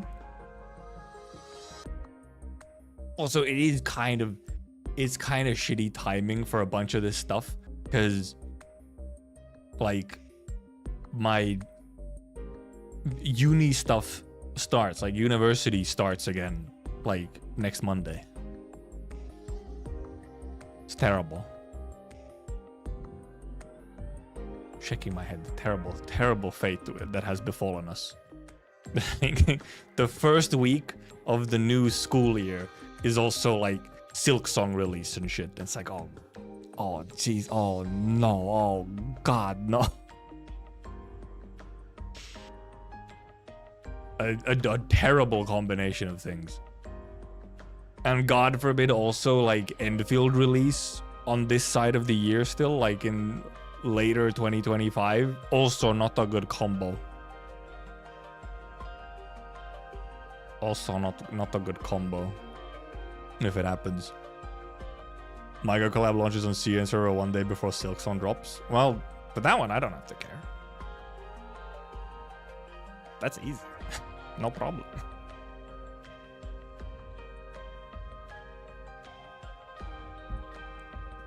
But yeah, indeed, I haven't watched the trailer for this week's episode yet. I mean, there's clearly Chen on the thumbnail. Chen is on thumbnail. So we can watch this as really well. We'll watch this real quick and see where. Well, I mean, clearly we at least if we at the very least get to Tallulah. It's Chen with a bunch of fire around her, so clearly, you know, we get that far.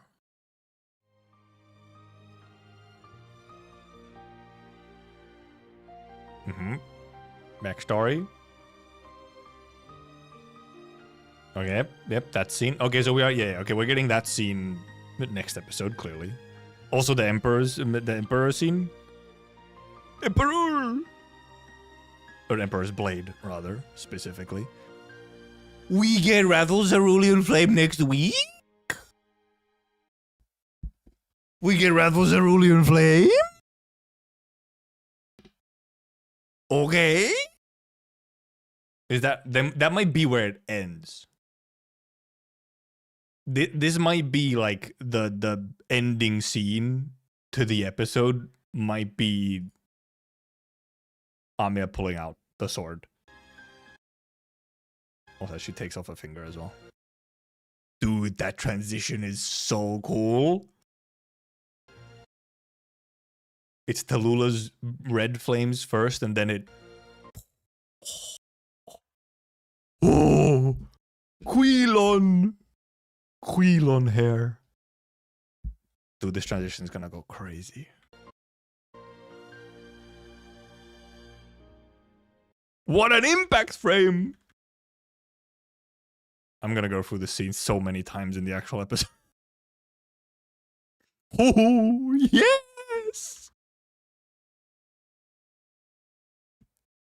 Oh boy, and there was Emperor's Blade, obviously. And that entire scene with Emperor's Blade.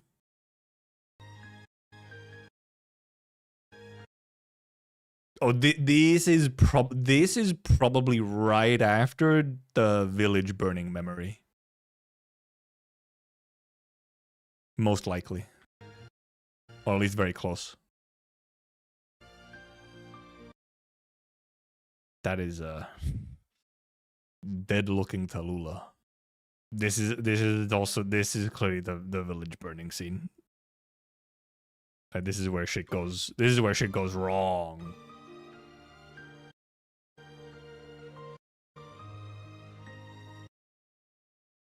Oh boy.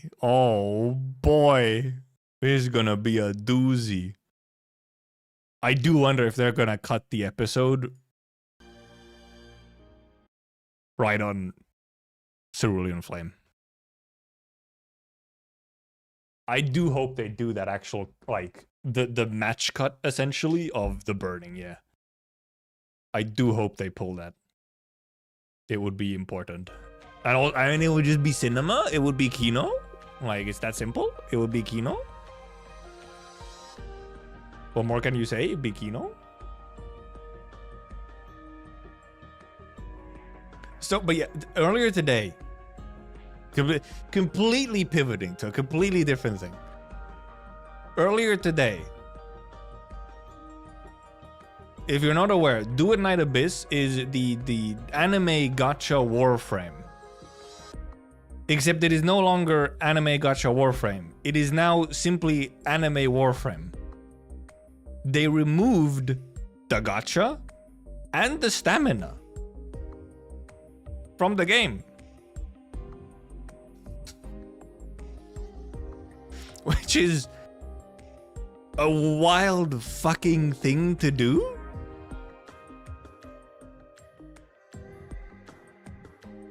Like, I genuinely didn't believe it when I first quickly saw, like, someone put a message in the Discord about it. I was like, the fuck? No, that's probably not the full picture. Like, that's not the full picture. And then, no, it just is. So I kind of wanted to read through this little article from IGN or whatever about it. But indeed, they've gone actual full Warframe where the monetization is supposed to be like skins and stuff. What the fuck? What? Give me a second. I need to check something. Give me a second. I've been interrupted in my rant.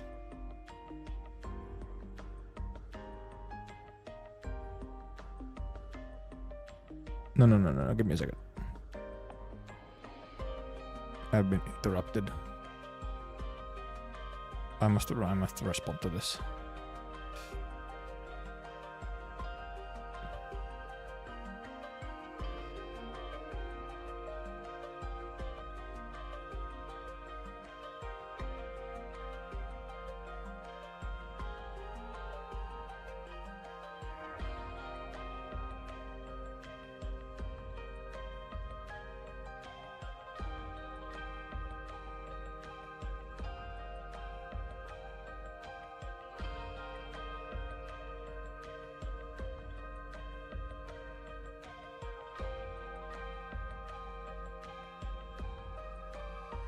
Shaking my head. Shaking my head.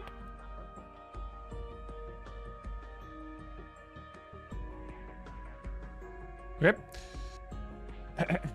I received a message. Yeah, so it's still live service. So they've just gone full Warframe. So, well, I mean, at least probably pretty close to just like what Warframe is. Warframe does not obviously have gacha. Warframe monetization, I believe, is skills and then like the prime frames and stuff, where you can either grind for stuff. You can either do a lengthy grind for new stuff, or then you can give a little bit of money, you know, like progress faster money, you know? And probably some kind that might be like some kind of battle pass system as well and so on. For like just progressing faster. But, which is, so, first of all, indeed, we don't actually know how, like, good it's actually going to be in the sense of how good the monetization actually is. Because maybe the grind is insane and it's like there's no reasonable way to actually get stuff free other than paying for like some kind of bonuses or whatever. Completely possible. The main thing that I just fucking find insane is that they after two betas, they did two betas in the form that they were, where it was, you know, Warframe gacha. And then now for release, they just like completely changed the monetization system. And like they pull out the gacha completely, they pull out the stamina system completely, and instead go like the Warframe grind way, where you can either free to play grind to unlock stuff, or then pay some money to have like faster progression so that you can like unlock stuff faster. Which is just, it's crazy to me that they would, a gacha game just turned into a non-gacha game between beta and release. Which is like fucking unheard of. So it's quite interesting on how it will obviously turn out in the actual end, but it's just a wild change. But like, hopefully for the better. Hopefully.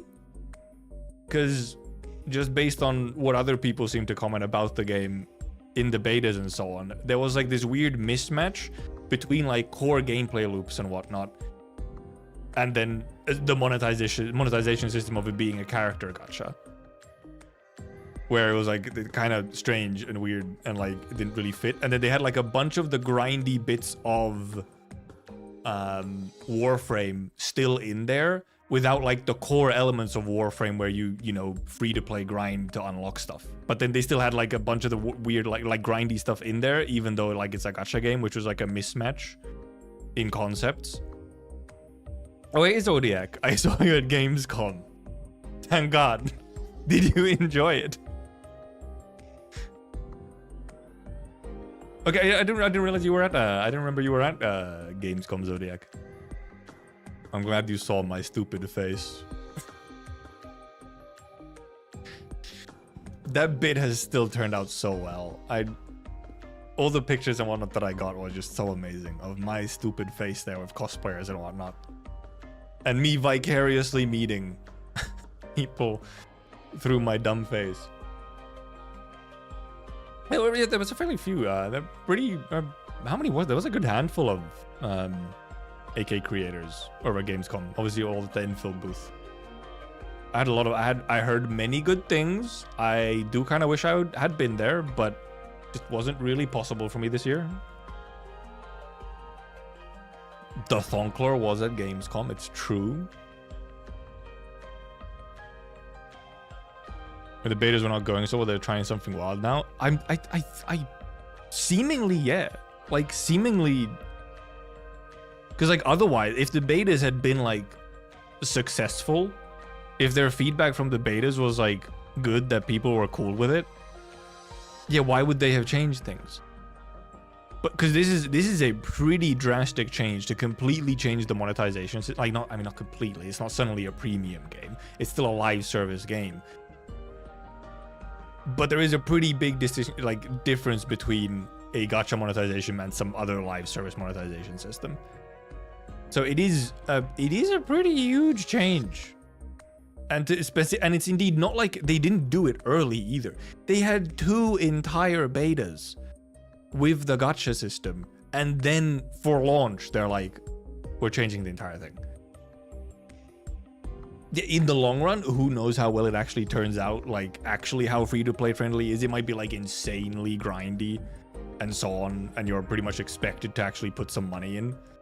Which, however, is like, if it is something like, oh, you always buy like whatever the like a battle pass equivalent or whatever is, and then you get like decent progression, then it's like, okay, I'll take, that's reasonable, and I probably won't play the game, but I just found it such an interesting thing for them to do. If it's, you know, essentially where you kind of, in a way, end up just paying a subscription fee to pay the game, but, or to have like good progression, but you can also be full free to play, then it's like, okay. And also they already like showed a bunch of skins on the stream that was earlier today. So clearly they're also going quite hard on the skins and like cosmetic monetization, which is, I mean, yeah, if people want to buy skins, then just make cool skins, make a product and sell skins, and that'll fund your game. That as well. Had an interview with Griffline and hope I'd be able to work with them in the future on Infill Arknights. Ooh! Ooh, that's very cool for you. Very cool. Extremely. I hope it, you know, goes somewhere. As a beta tester said, the game needed way more time for development back in June than it's getting released in October. I mean, that is a whole different thing indeed, where it's like, oh boy. It might still be real rough around the edges when it actually releases. But a live service game can, you know, somewhat afford, at least a little bit afford to, you know... They can fix stuff later as well. They do not actually have to necessarily be perfect at launch, but obviously being at least good at launch would be better.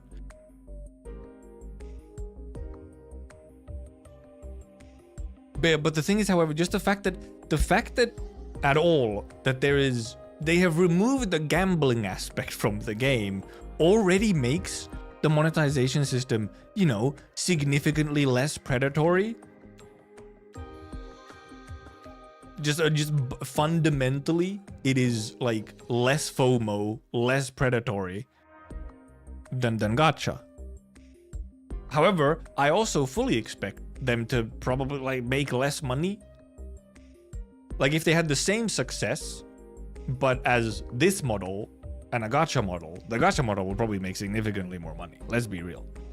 But I guess there was also the fact that they did this probably means that they actually thought that if they kept it as gacha, they would just straight up not make as much money because they would just be unsuccessful. Like the game just wouldn't get to go anywhere. A fucking EOS in a year or some shit. So instead, you market yourself as a completely different game. You don't even market yourself as like a gacha game where it's like, oh, you log in 10 minutes a day. No, it's more like, I guess, a main game, which obviously then, however, is extremely reliant on, you know, the actual gameplay loop and everything being like entertaining and engaging, which is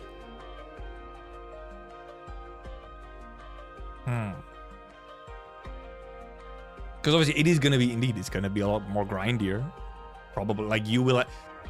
indeed the worst thing to ever happen to a gacha player. They have to actually play the game instead of just gamble. How are they gonna survive? They've lost their entire gacha audience.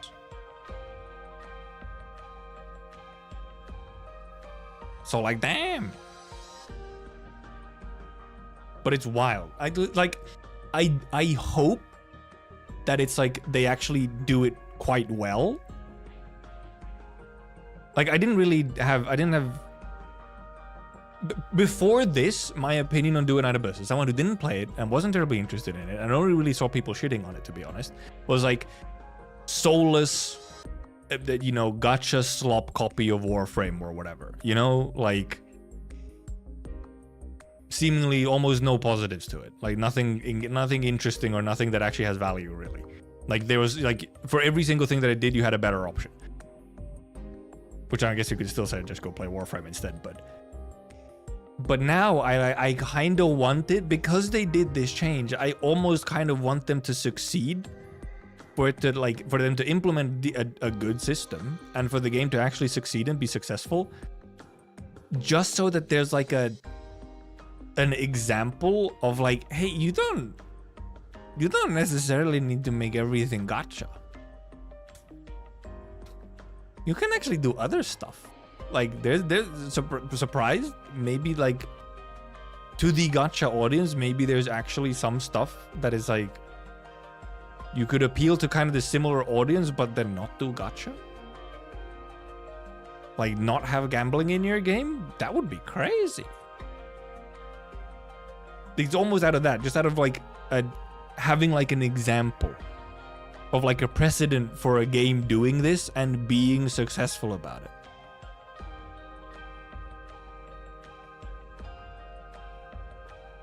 How many people who commit a 50-50 are going to tuck their tail and run because they can't satisfy their gambling addiction? Many. Probably many. Like, we'll see. I feel like essentially the thing is, at the very least, like at the start, I think they're gonna have like probably like a smaller launch than they normally would have, because you're not getting like, you know, the gacha slop chasers who just want the newest Genshin killer or whatever the fuck. You're not gonna get those people because they can't gamble.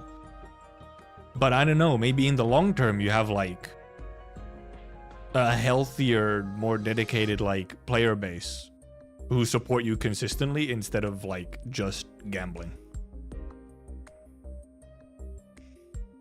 Warframe's monetization works because there's 10 plus years of content to grind for. That does help, obviously. Because yeah, Warframe was not successful when it first launched. Warframe was not terribly successful for quite a while. And then they like did lots of stuff, and over time, obviously, they've added a huge amount of content, and now you have like a massive backlog that you can play if you want to get into it now. But then also at the same time, that can also scare some new players away because there's so much content, and it's like, I don't really want to like catch up. Like, oh, catching up is daunting, so I won't even try. I feel like that's the thing with Warframe at this point. And obviously, some people just really want, you know, that they're anime girls and boys. So, like, you know, like someone might enjoy Warframe, but then just really, for whatever reason, hate the aesthetics of Warframe.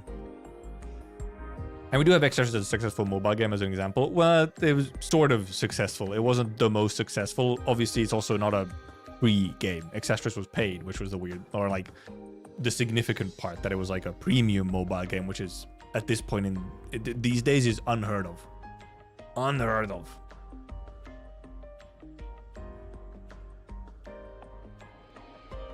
So I was in the gacha gaming sub and saw people's flares with all the games they play. Some people are 10 gacha games. It's fucking insane. I don't know how people do it. It's ridiculous.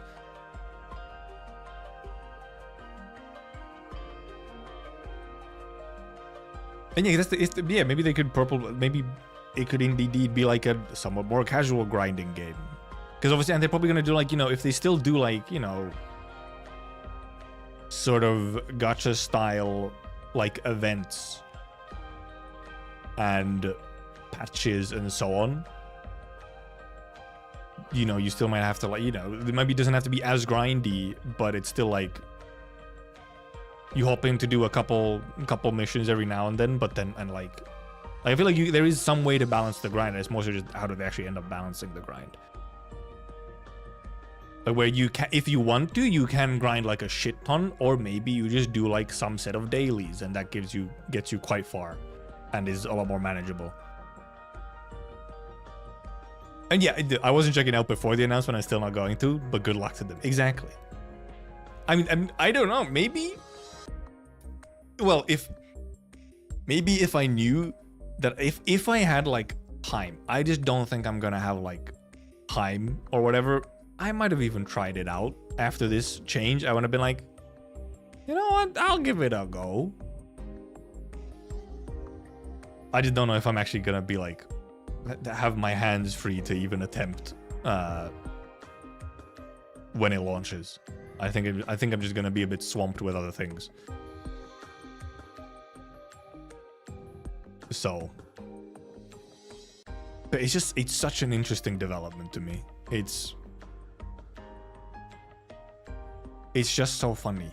Like, I hard to find words to describe it. It's just like, I mean, it's just so unique. There's no fucking precedent. Like, has there been any other fucking game that does this where it's like first gacha and then has 2 betas and they're all gacha, and then suddenly they're like, nope, okay, well, completely different game now. Completely different game now. It's just crazy. Like, it's just like, I'm so shocked and also kind of impressed by the balls to pull this move at this moment in time. Like, it's quite the risk, and I do kind of hope it pays off for them.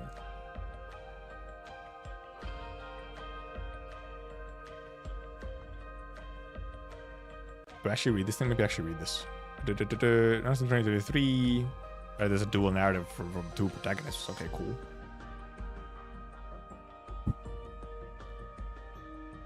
Actually, also I saw Super was sponsored to watch the stream that was today. It's like, what the hell? Super, do it, not abyss. Ad? What? I was very questioning things, and then it's like, what the hell? That anime gacha Warframe slopper? And then it's like, soon after I learned, what the heck? It's no longer gacha slopper? What?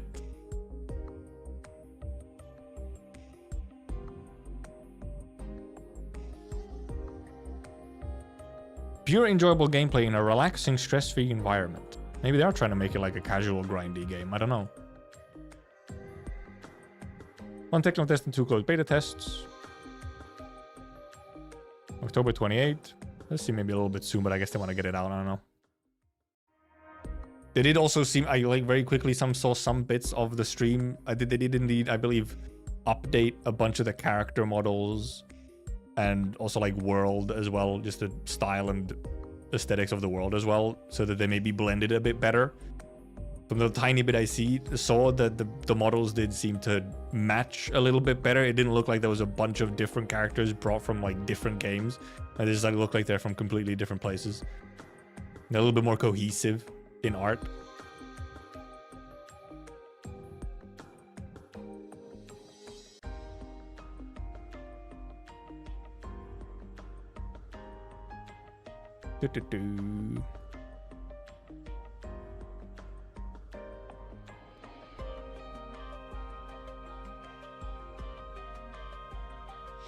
Investments in leading studios. Okay, well, this is about like the publisher or whatever.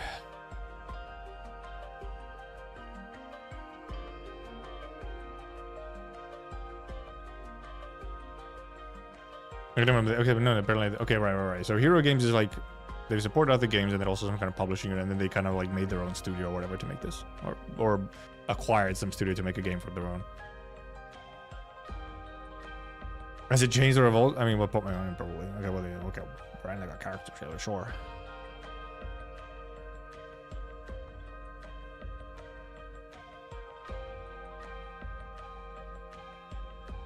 This part, I don't really care about these parts. Or like, I mean, this is just the gameplay. It's Warframe. Is there heat now? Okay, now we get some of the most common issues players have with gacha games are pay to win mechanics, but it's not like it's not like a gacha game anymore.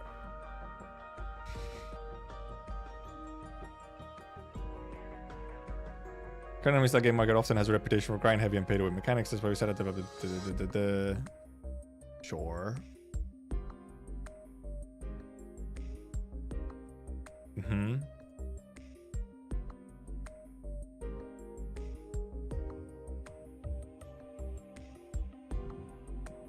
Yeah, companions. Oh no. Improving efficiency. So you can just AFK, fucking your AI units just do it for you.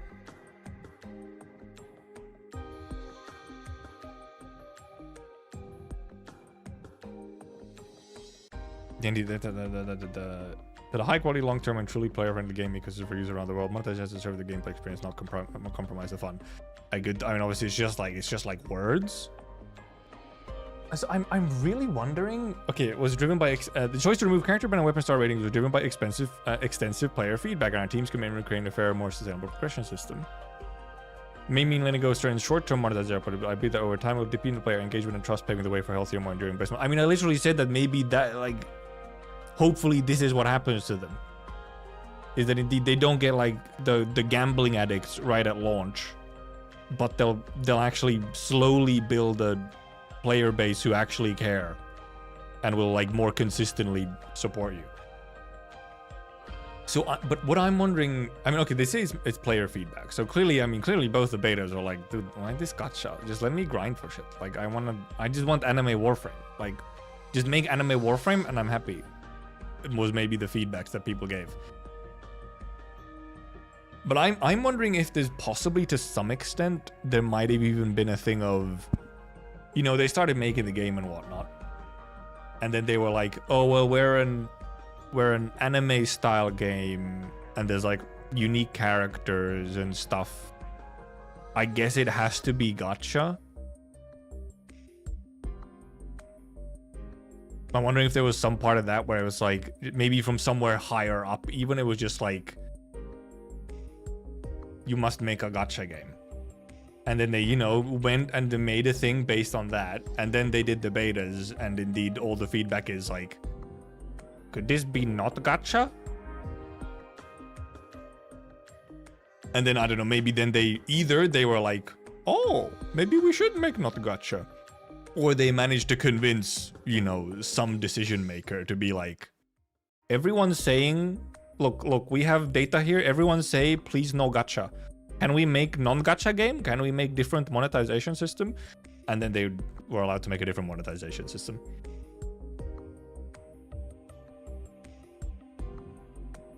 Obviously, at least on the surface, what they at least give us is that indeed it was player feedback. So probably all the feedback from the betas was like, maybe the gacha don't work here, huh? I'm good with this coming from the CEO.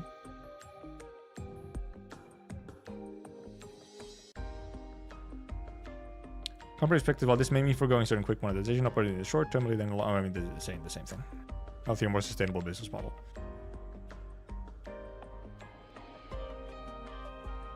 The main area still very much just look like it's just Bellabog. Like the Snow City is still just Bellabog Star Rail. It's a little bit more colorful now. I think they added a little bit more. They changed the side a little bit and added more color and whatnot. It's still kind of just Bellabog Star Rail though. But like, player feedback. Concerns about our monetization system for a live service game. We believe a business model built on player trust is essential. Impact revenue model affect core player engagement. We've been committed to believe that a healthy ecosystem, strong player goodwill are worth far more than short-term returns. If they actually believe in this shit, that's kind of based. There's still some like, there's still maybe a little bit of soulless slop elements with like, you know, Walmart Bellabog or whatever, but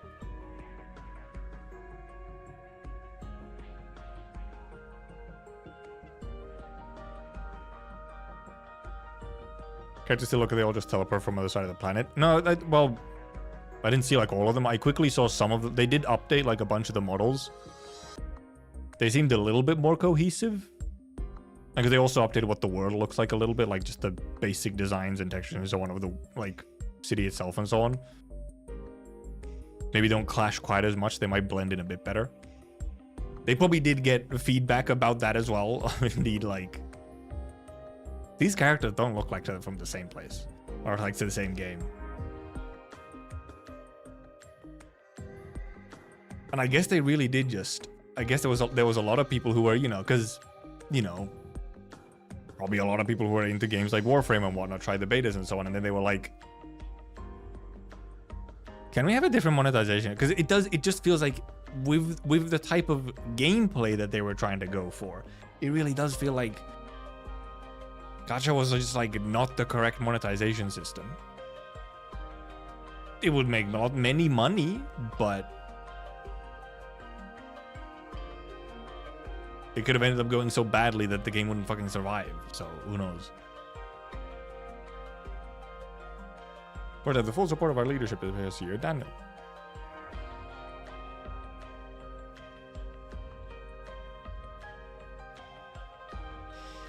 What's the next on roadmap? Do you have a set cadence for the release of new information going forward? Global launch, indeed October. Also, I learned that apparently in China, often like release is sometimes called open beta. I can't remember where I saw this, but apparently this is a thing that sometimes a game's release in China is called open beta. Black Beacon I don't know about.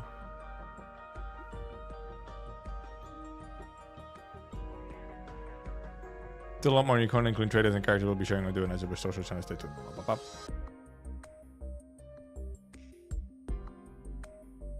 Oh, well.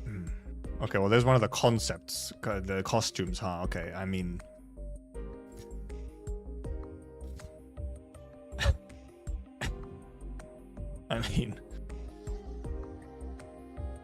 Is that the direction they're gonna go for the monetization?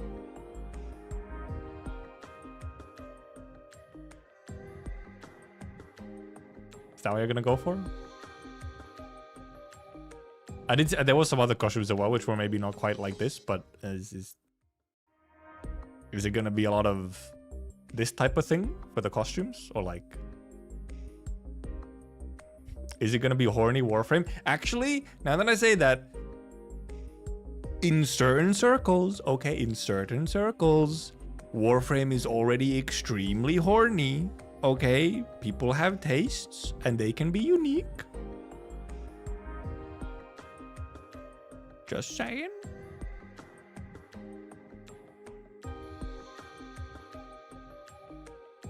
And obviously this one's obviously going to be on mobile as well, which even just is Warframe on mobile?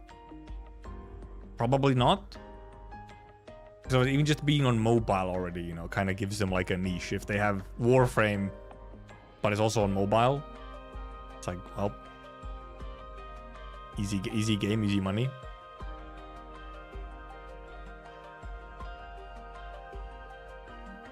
Wanderer, you shouldn't be surprised. Fully compatible controllers. What does success look like? Okay, good. Well, I mean, you were wondering, Purple. Let's see if they give us an actual answer or PR.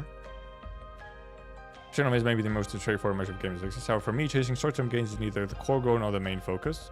Really just makes me think why they decided to even try to make it gacha in the first place when they're saying so much about like short-term games is not the focus.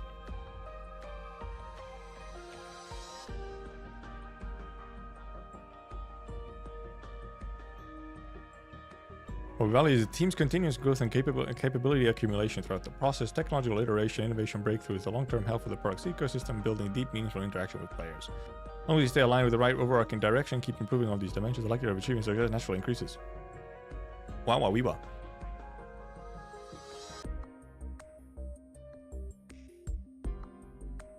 Very interesting. Very interesting. It's just... I just can't get over the complete change in monetization system. Also, there now is indeed the funny thing of like, wait, I guess this game is, for example, no longer, you know, relevant in our gacha gaming or whatever. Like, I'm wondering if the discussion of Do It Night Abyss will still stay kind of in like sort of the gacha economy or like the gacha zeitgeist, just because it started as a gacha, or if it's actually just gonna be, you know, like completely removed, no longer discussed in any gacha forums or anything. Because I mean, it's not gacha. Like, what do you discuss about when it's no longer gacha? You can't even post your amazing rolls or anything. You can't post your gambling. Who knows? Years ago, when game's gonna get the certification but still want to release it, will be released as an open beta. Oh. Ah. And then after some time, open beta became more or less synonymous with release. I mean, I guess that makes sense. Yeah. If the reason it's called an open beta on China's side is because it needs the certification, it's like, not yet. They didn't get it yet. It just took a while. Then yeah, you start in open beta, and then, you know, once you have your certificate, then you actually launch. Because you don't actually, you know, you don't actually like reset the game or anything. You just, the open beta just automatically turns into the full game. I guess that makes sense. Still somewhat a gacha one seems to get a character into grind for shard or something. Yeah, but you do that in Warframe as well. Do you call Warframe a gacha? No. It no longer has gacha element. It doesn't have the quintessential gacha element. There are no banners. There is no gambling in that way. There's just simply farming and grinding. And like a 3D gacha aesthetic, I guess. But there's no longer any gacha. You don't even have the stamina system that, you know, most gachas have. It is truly completely removed itself from the genre. So I'm guessing then they maybe won't get discussed in along with the other games either. Cause like,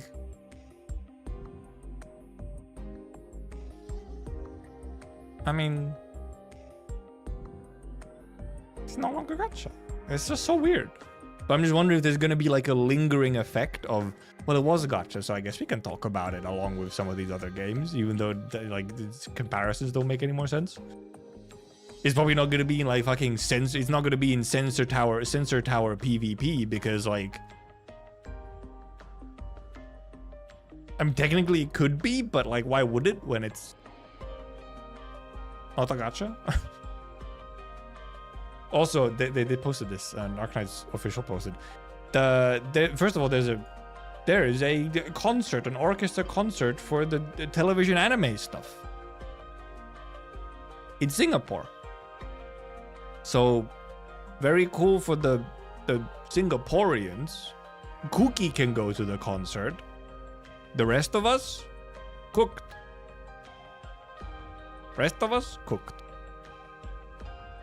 Also, doctors out. We've seen this doctor outfit somewhere else before. It looks so stupid. What is this outfit, bro?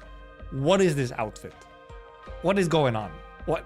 I know you have to be like gender neutral or whatever, but this outfit is ridiculous. It's ridiculous. What the fuck is it? The top like suit whatever, and then it turns into a fucking dress?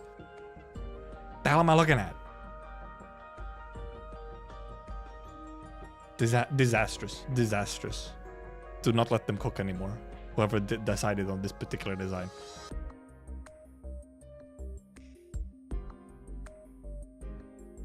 So anyway, I also posted.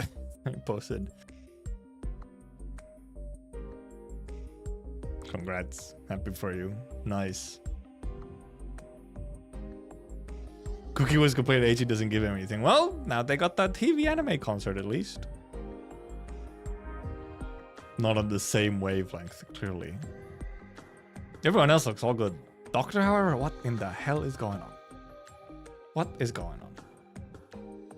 But yeah, I mean, the thing is, look, Cookie might complain that Singapore gets nothing, okay? And maybe it feels worse when you're in Singapore and you're actually close to all the other places that do get stuff. You're close to China, you're close to Japan, you're close to Korea, you're close to the other places that do get stuff, right?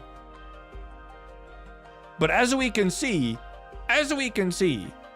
Singapore is not completely out of the question. And also, if you do want to go to some of those places, it is quite a lot easier to travel from Singapore to those places than from here. My ass in Northern Europe will never in my life get anything anywhere where I would not have to fly. The only way I'm getting something even remotely close to me is if I move countries. Europe in general barely already gets anything for any of these games. Northern Europe gets nothing ever. If something happens in Europe, it is always mainland Europe. It's gonna be Germany or France. I can't even travel to Germany or France very easily. Even to just get to Germany or France, I have to fly. I have to get a fucking airplane. Not happening otherwise. Also, yeah, like this is indeed like, I guess this is from Yostar. I mean, probably Hyperglyph is included in the sort of production part of this. Maybe, presumably, possibly.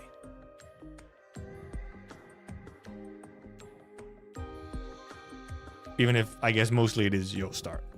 I'm actually... Well, I mean, well, that's just Hyperglyph copyright, but I guess actually down here it is just Yostar and then some of the other ones. So maybe it's mostly just done by Yostar. First of all, they have Myth and Roid, or they have Kiho from Myth and Roid. They have Itoki Hana. They have this season's ending artist. Oh, there. No way. It's probably a pretty cool concert. Also, they do have Yuki Hayashi, who's also did the OSTs for the seasons, which are very good, I must say. Also, I don't know if this is a typo. Is it really the Metropolitan Festival Orchestra? I somehow assumed it's supposed to be Metropolitan Festival Orchestra, but is it actually Metropolitan? What's so meta about it? Even US and Canada? No, that's the thing. The US often gets stuff. The US is actually, like, for something like a Chinese game, #1 place that gets stuff is Japan. #2 is the US. Because it's the largest market. It's simply just the largest other, like, singular market. US is great for capitalism. So then the US also gets stuff. Meanwhile, Southeast Asia is tricky because it's a bunch of different smaller countries. And like, you know, infrastructure may not always be there. Like it can be difficult to organize stuff in Southeast Asia. And then you have Europe where you do have like infrastructure and whatnot, but it's also a bunch of different countries. And it's also just far away. It's in the middle of fucking nowhere. Like for Asia, it's in the middle of fucking nowhere. From China and Japan, it's way easier to go to the US. Like logistics are far easier from China, Japan to the US than they are to Europe. You just go over an ocean real quick. Or you just quickly fly. I mean, obviously you fly to Europe as well. Also, actually, especially now, logistics from Asia to Europe now especially sucks fucking balls. Guess what? You can't fly over fucking Russia. You have to dodge Russia, a massive country just in the middle of everything. Can't even fly straight. You have to do a fucking loop-de-loop around Russia. Because those fuckers are at war and being pieces of shit. It's cooked. It's quite cooked. Just in general, when it comes to almost most of these things, Europe is pretty cooked. When it comes to these Asian IPs, Europe does not do well in getting like additional fun fan content and interaction or whatever, or events or anything. Not great for us. And indeed even worse in Northern Europe. There's never anything in Northern Europe. And getting to mainland Europe from here is also not trivial. Well, especially from Finland. from like Sweden and but Denmark is barely nothing. Denmark is mainland. But even from Sweden it's easier because there's like a bridge.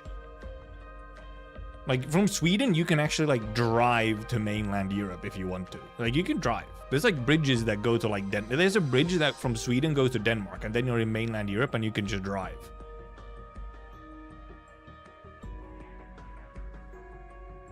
There ain't shit like that in Finland. You have to take a ferry. At the very minimum, you have to take a ferry.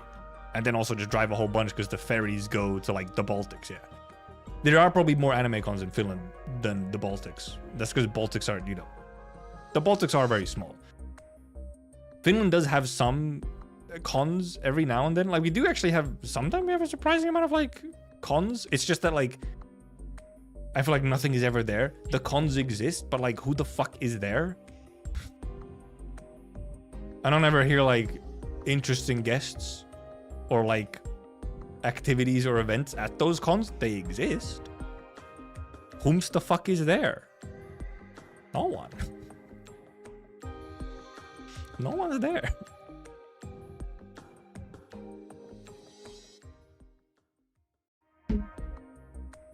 Also, I look around me. There's so much plastic and stuff all around me, and then I remember that I have to take her apart and put her back in some reasonable way into all the boxes. Speaking of, I should probably actually go do that.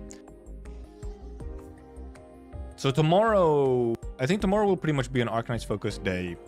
Because I think what we'll do for tomorrow is, indeed, I want to go through the ARG stuff.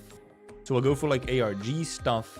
I also kind of want to do the, IS5 ending 5 Easter egg thingy. So we could do that as well.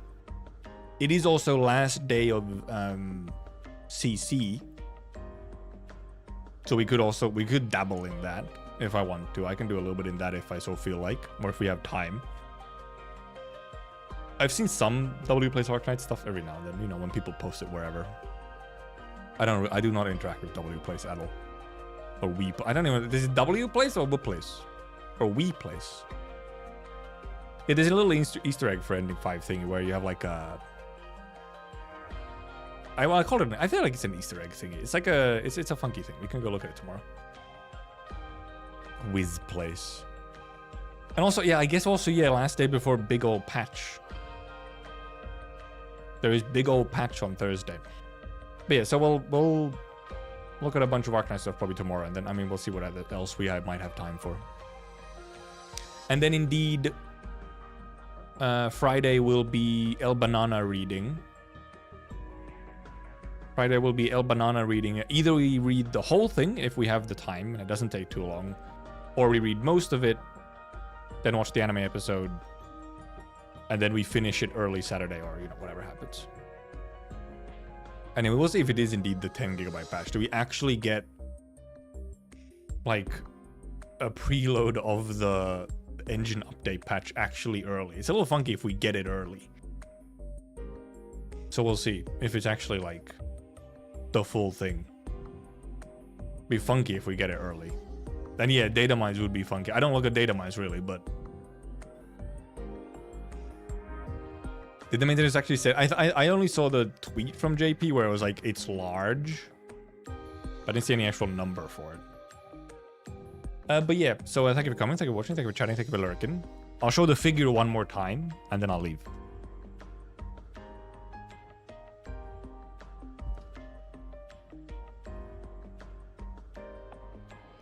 Alright, maybe I take a couple more pictures before I take her apart and put her back into the box for storage. Because I have nowhere to display her. I wish I did. I do not. Okay. Bye-bye. Goodbye. Goodbye. Bye-bye. See you tomorrow. Goodbye.